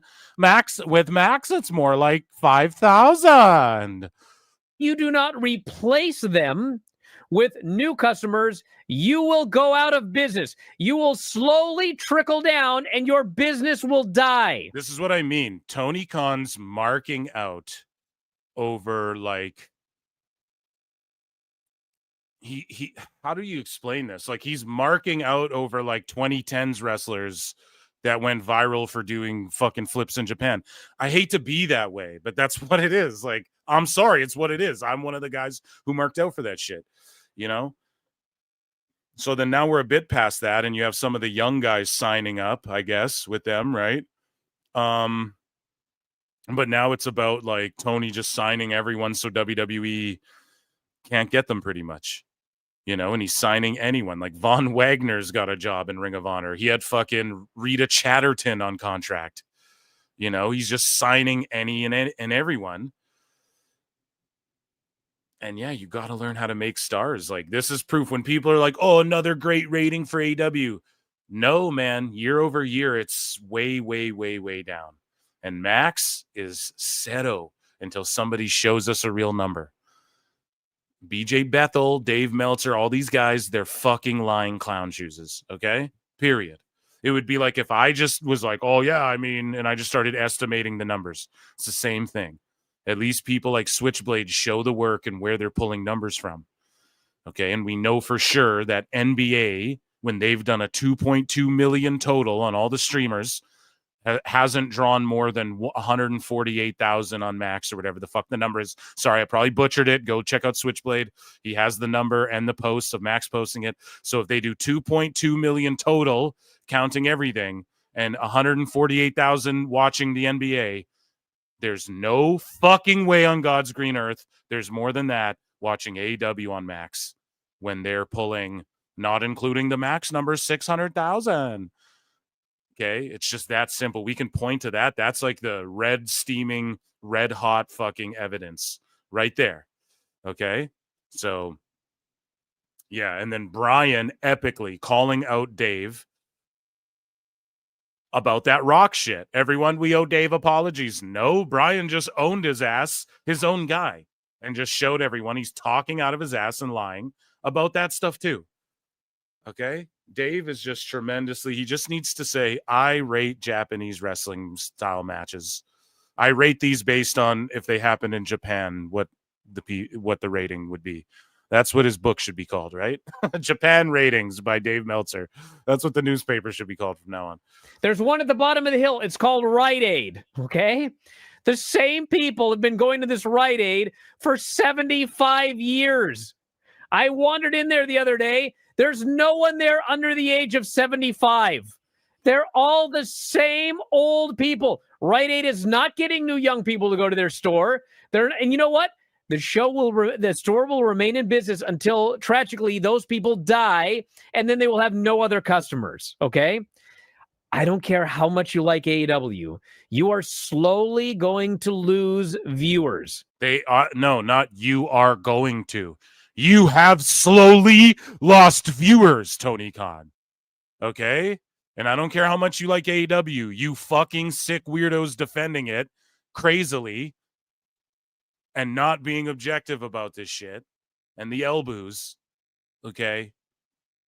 This only hurts it more. And these sick accounts that can't get over AEW so bad, where they're just screen grabbing, going nuts on motherfuckers all day over AEW and shit. When it's like, oh, didn't you think it would go out of business? Oh, you said they'd fail. They're still on TV. It's like, it doesn't fucking matter, man. That at the end of the day, it's still, if we're stacking it up wrestling show wise, even Alvarez is snapping, bro. The attendance is way down. The viewership's way down. Max has not increased viewership. Attendance is a reflection of viewership. Their attendance is fucking shit. They're doing their lowest TV ratings. Like, they found the core 600K sickos. I'll watch every week. You guys can hear me talk about it. I try and put it over. So if you're going to hear people just go, fuck it, I want it to die, it's trash, this ain't the show for you. I'm going to at least try and put over some good shit. But even I'm losing interest. Like, it's not even fun for me to be like, oh, well, they tried. It's like that bit's run its course, you know? It's like I'm just losing interest rapidly. And that's what Brian's pleading now. I've been trying to plead it for years because I knew it was coming. And it's happening to more and more people, and the sickos are getting sicklier. They're getting even sicklier, bro, because they have to, you know? And Yeah, I hope everybody enjoys their 50% off Wrestling Observer this month only. Few days left. Get yours now. And if you don't replace them with new viewers, the show will trickle into death, okay? Now, how do you get new viewers to watch the show? Well, if they miss a show, you help bring them up to speed. If they miss an angle, you help bring them up to speed. You don't punish them for missing a show. You don't say, you know what, you should have watched over Mania weekend, or you should have flown. And you don't go, oh, you know what? Yeah, exactly. You should have watched. Do you even watch AEW? That's what they do. Did you even watch it? Meanwhile, they don't buy pay-per-views and shit. This is what you don't do. Oh, we got Kevin Knight. We got Mike Bailey. They both are wrestling guys, and then let's just put them in a tag team, and then they'll just be in a tag team for a bit now. Just a random parent. It's like, what the fuck are you doing, man? Build people up. Give me a story. Where's your fucking character? Hologram. What are you talking about? You give Roosh a fucking 4-minute squash match where he beats the shit out of AR Fox for a shoot on fucking Collision. Come on, man. Right? Like, the crowd's fucking cheering for him, right? Like, there's faces we want to see. Roosh, Wardlow. We want to see fucking some of these guys, man. And it's just crazy. And then it's like, yes, okay, this Kevin Knight guy's cool. Or Mike Bailey's kind of cool. Oh, they're just in a random tag team together now. It's like, what the fuck? Fuck's going on, man? Home on Tuesday and found. And there's no explanation. Like, okay, so why is Shibata and Hook and fucking Hobbs and it's the Freebird rule. Okay, but why are they a group? Why was Hobbs in the Callis family? Then he returned from injury. Then he's just not in the Callis family. And why is Mark Davis in the Callis family, gets injured, comes back, is a good guy, says he doesn't understand why Osprey or why fucking Fletcher would be in the Callis family. Fletcher beats him. He goes away for 2 weeks, comes back. He's in the Callis family. No explanation. Like, why? Why does this shit happen? Catch people up. Explain the story. Take the time. Make it sports-based. It's so crazy, man. It's such indie mindseted. Indie mindseted. Anyways. Found a way to watch Collision, so you know what happens. You don't act passive-aggressive to the people who are not the die-hard fans. Yes, if you're a hardcore fan, you can, give them a little extra or whatever, treat them right, but you must create a new audience. You must presume every show, your goal is to create a new fan. That's it. Why is this even an argument? Because Dave and everybody shilled to try and get jobs. The dirt sheets protected them. You tiptoed too because you get access, and Dave's fucking texting Tony, and that's your boss, Brian. So Dave, he makes excuses. He makes up 30%. People run with it to the point you have these insane people. I don't care if you love AEW. They're not doing over 1 million with Max. I'm sorry. It's just not happening. So you create all of this shit, and then people listen to it. The Thurstons and them, okay? Like, in fairness, Thurston was saying they lost $150 million, and then everybody fucking, that's not true. There's no proof. But then there's no proof of these Max numbers. Oh, they're doing over 1 million. Good for me, not for thee. Attacking anybody, blocking people for saying, oh, you're friends with them. Not gross trolls. Everybody blocks gross dumbass trolls. I'm talking about people who are like, you fucking said that, like, you said this. What about this? Dave blocks you. You said this before. Now you're saying this. He blocks you. Well, aren't you friends with them? Why are you accusing people of being friends? Blocks. That sort of shit, not allowing, being in your own bubble and shit, all the dirt sheets, seeing Will Washington and other people work their way into jobs and gaining access. And so they want to work themselves into those fucking positions as well. And that's literally what happened. And they all shilled for something. And so Tony, instead of being told, no, you're fucking up, no, you're fucking up, no, you're fucking up, everybody who said he was fucking up left. Everybody who saw the writing on the wall left. Why? Because, like, Cody Rhodes left Punk. Even Jade Cargill. She's like, oh, shit. This isn't You know what I mean? I'm not going to get to where I see myself, right? She clearly has big ambitions. She's married to a goddamn baseball player, MLB player. She has all the money in the world. This is clearly like a passion of hers that she is taking seriously and trying to put her best foot forward at. And she's like, I want to be like The Rock and stuff. So she has aspirations beyond. She's like, well, AEW isn't going to get me there, you know? And yeah, she wanted to go to WWE. Like anybody who sees the writing on the wall or who we thought like Cody Rhodes or CM Punk who might push back, they end up just getting the fuck out of there because everybody else is just yes man patting Tony on the back. And like there's some degree that's always going to happen anywhere. Like even in WWE, it happens a bit with Triple H. I'm sure that's your boss. Like that happens in any job. You're going to tolerate, you're not going to bite the hand that feeds all the time. But it's just like that's why we got here, Brian. None of you were willing to point out these little things when they mattered. Now, in hindsight, you want to go, wow. It's like, okay, you pick up your dog shit, you throw it in a closet. You pick up your dog shit, you take him for a walk, you pick his shit up, you throw it in a closet. You throw it in a closet. You throw it in a closet. And then 3 years later, you're like, wow, there's a lot of dog shits. What happened? It's like, dumb fuck. You've been throwing shit in this closet for a fucking week. Is that a good analogy? I don't know why you throw shit in a closet, but you guys get what I'm saying, right? It's like you eat a donut every fucking day. You're 700 pounds 7 years later, and you're like, what happened? It's like you can't eat fucking donuts every day or whatever. I don't know what analogy you want to use, but it's like that. Like you just woke up from a coma, and all of a sudden you guys are realizing the problems that everyone else has been fucking getting called and harassed and attacked and called obsessed over, you know, for memeing and trying to point out before. Just the bad production, the lack of identity, the zero originality, Tony Khan being spread too thin, the same fucking thing we criticized Vince for. And hallelujah, amen. Thank you, Lord, that he is gone out of fucking WWE. But like he was in his own way. He's spread too thin. He's doing every show. Tony should just book Ring of Honor, learn how to actually do this, put like 10, 15 years, and he's young, into just booking Ring of Honor, try and prove that he can make that a success, let other people run AEW and fund it and just make it better. That's all he's got to fucking do. Ultimately, you know, but you can't attack Khan. That's why it's cult-like, because if you say this about him, then it's just any valid criticism gets put away. And Brian, that's why we're here. Okay. That's why we're fucking here. How did this happen? Because you won't say Tony Khan. You just keep talking vaguely about, we got to do this and that. Who are you talking about? Say their name. Say my name. Say my name. Nobody's around you. Brian, say I love you. Yeah, let's listen. A new audience. You must presume every show, your goal is to create a new fan. That's it. Why is this even an argument? There's a reason the WWE... Ask the fucking sickos. Say, hey, my listeners, why are you guys arguing with people about AEW when clearly this?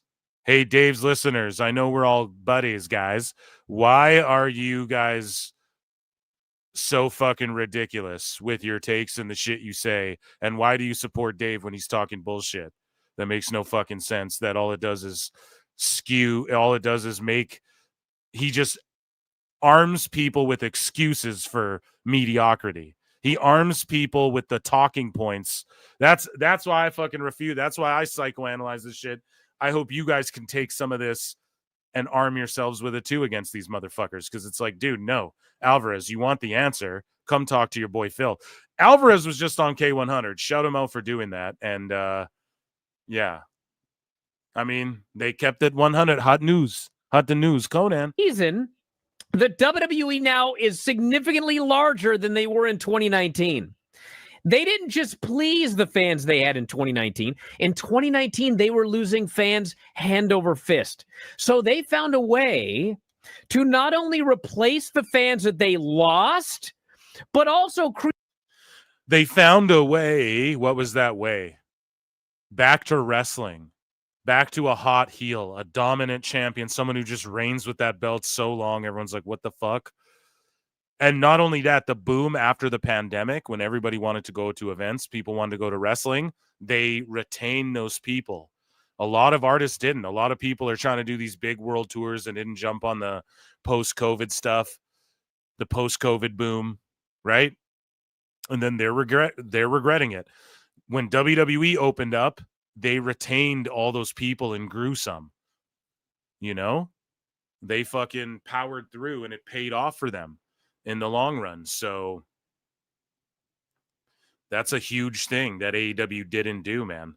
They came back, and it was just more of the same, doubling down on shit that people thought was dumb during the pandemic era, but gave a pass to because it was the pandemic era. Place the fans that they lost, but also create new fans on top of that.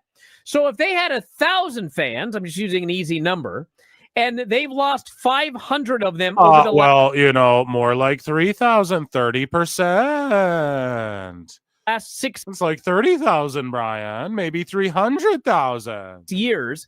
They not only have got 500 new fans to replace those people, but they've created another 500 new fans on top of that because now they have 1,500 fans. Okay?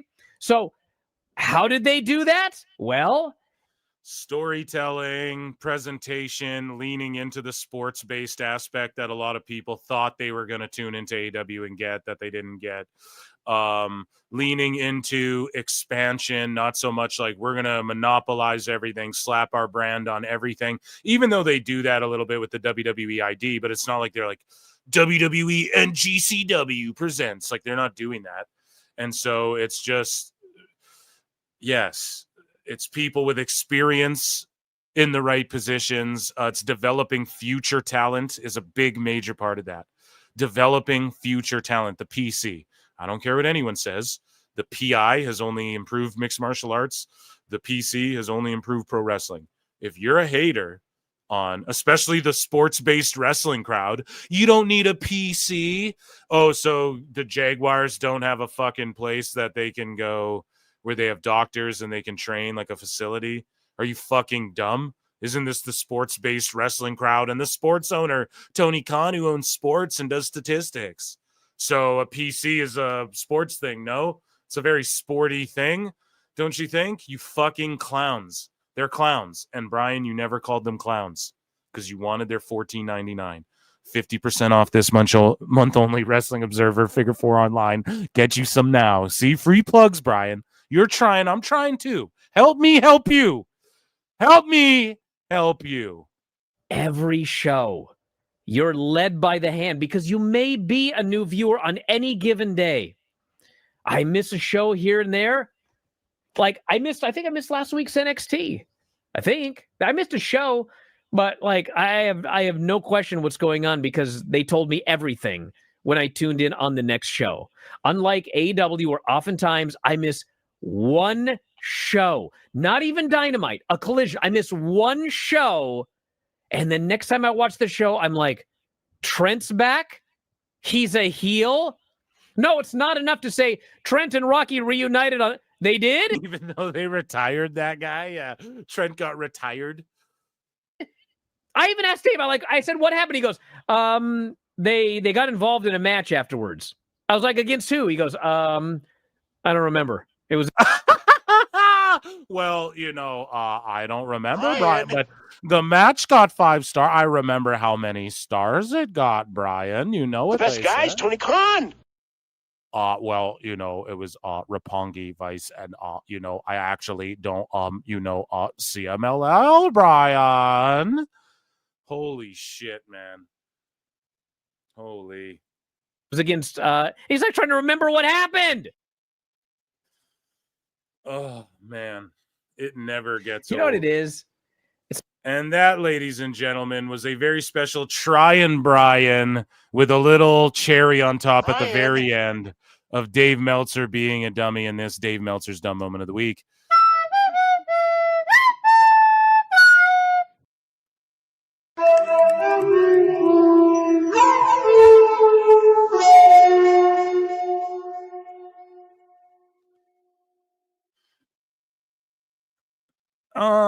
Guys, I want to thank you for being here. There's like 600 of you almost watching. Round of applause. Come on over to YouTube if you're on X, youtube.com/@ProWrestleTimes or @ProWrestleClips. Please and spank you.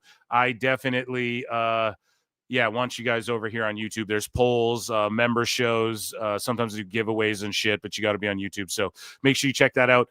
Hit like, hit subscribe, all that good stuff. The replay will be over at youtube.com/@prowrestletimes. Round of applause for the PWT universe for being here today.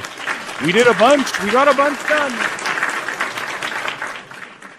We got a bunch done, and Wednesday we're going to have even more, and we're going to dive in. There's some funny, like, Meltzer direct stuff, but it's just piling up, so give it some time, and yeah, we'll get into everything. AEW news, we'll watch Dynamite, and I appreciate you all. Keep your eyes peeled for a member stream, probably just an AMA, or we'll hang out. Keep your eyes peeled for maybe some Twitch stuff, too, if I have time.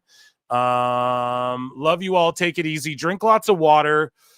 Take care of each other, hug each other, be good to each other. And until next time, I'll see you all in the upside down. Peace. It's Becca, bitch. You're about to get vile.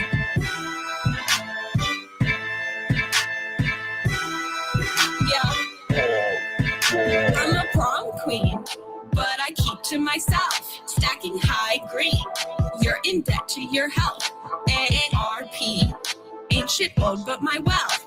And my oppie's getting dumber every day. Ha! Up in the gym, but I never need a witness. Tonic and gin when I'm working on my fitness. On Becca, on God, I'll make you wish you had this hot bod. On Becca, on God, I'll make you wish you had this hot bod. On Becca, yeah, on God, I'll make you wish you had this hot bod. On Becca, on God, I'll make you wish you had this hot bod. I be flexing like the dudes high on tread, all natural. Better give her her tens. They say blondie. How you getting those abs? Hey, Bobby, let me call you a cab. Long legs. I'm a woman instead. My eggs. Fertile, healthy, and femme. My trades. Flowing free like the Thames. And my haters getting madder every day.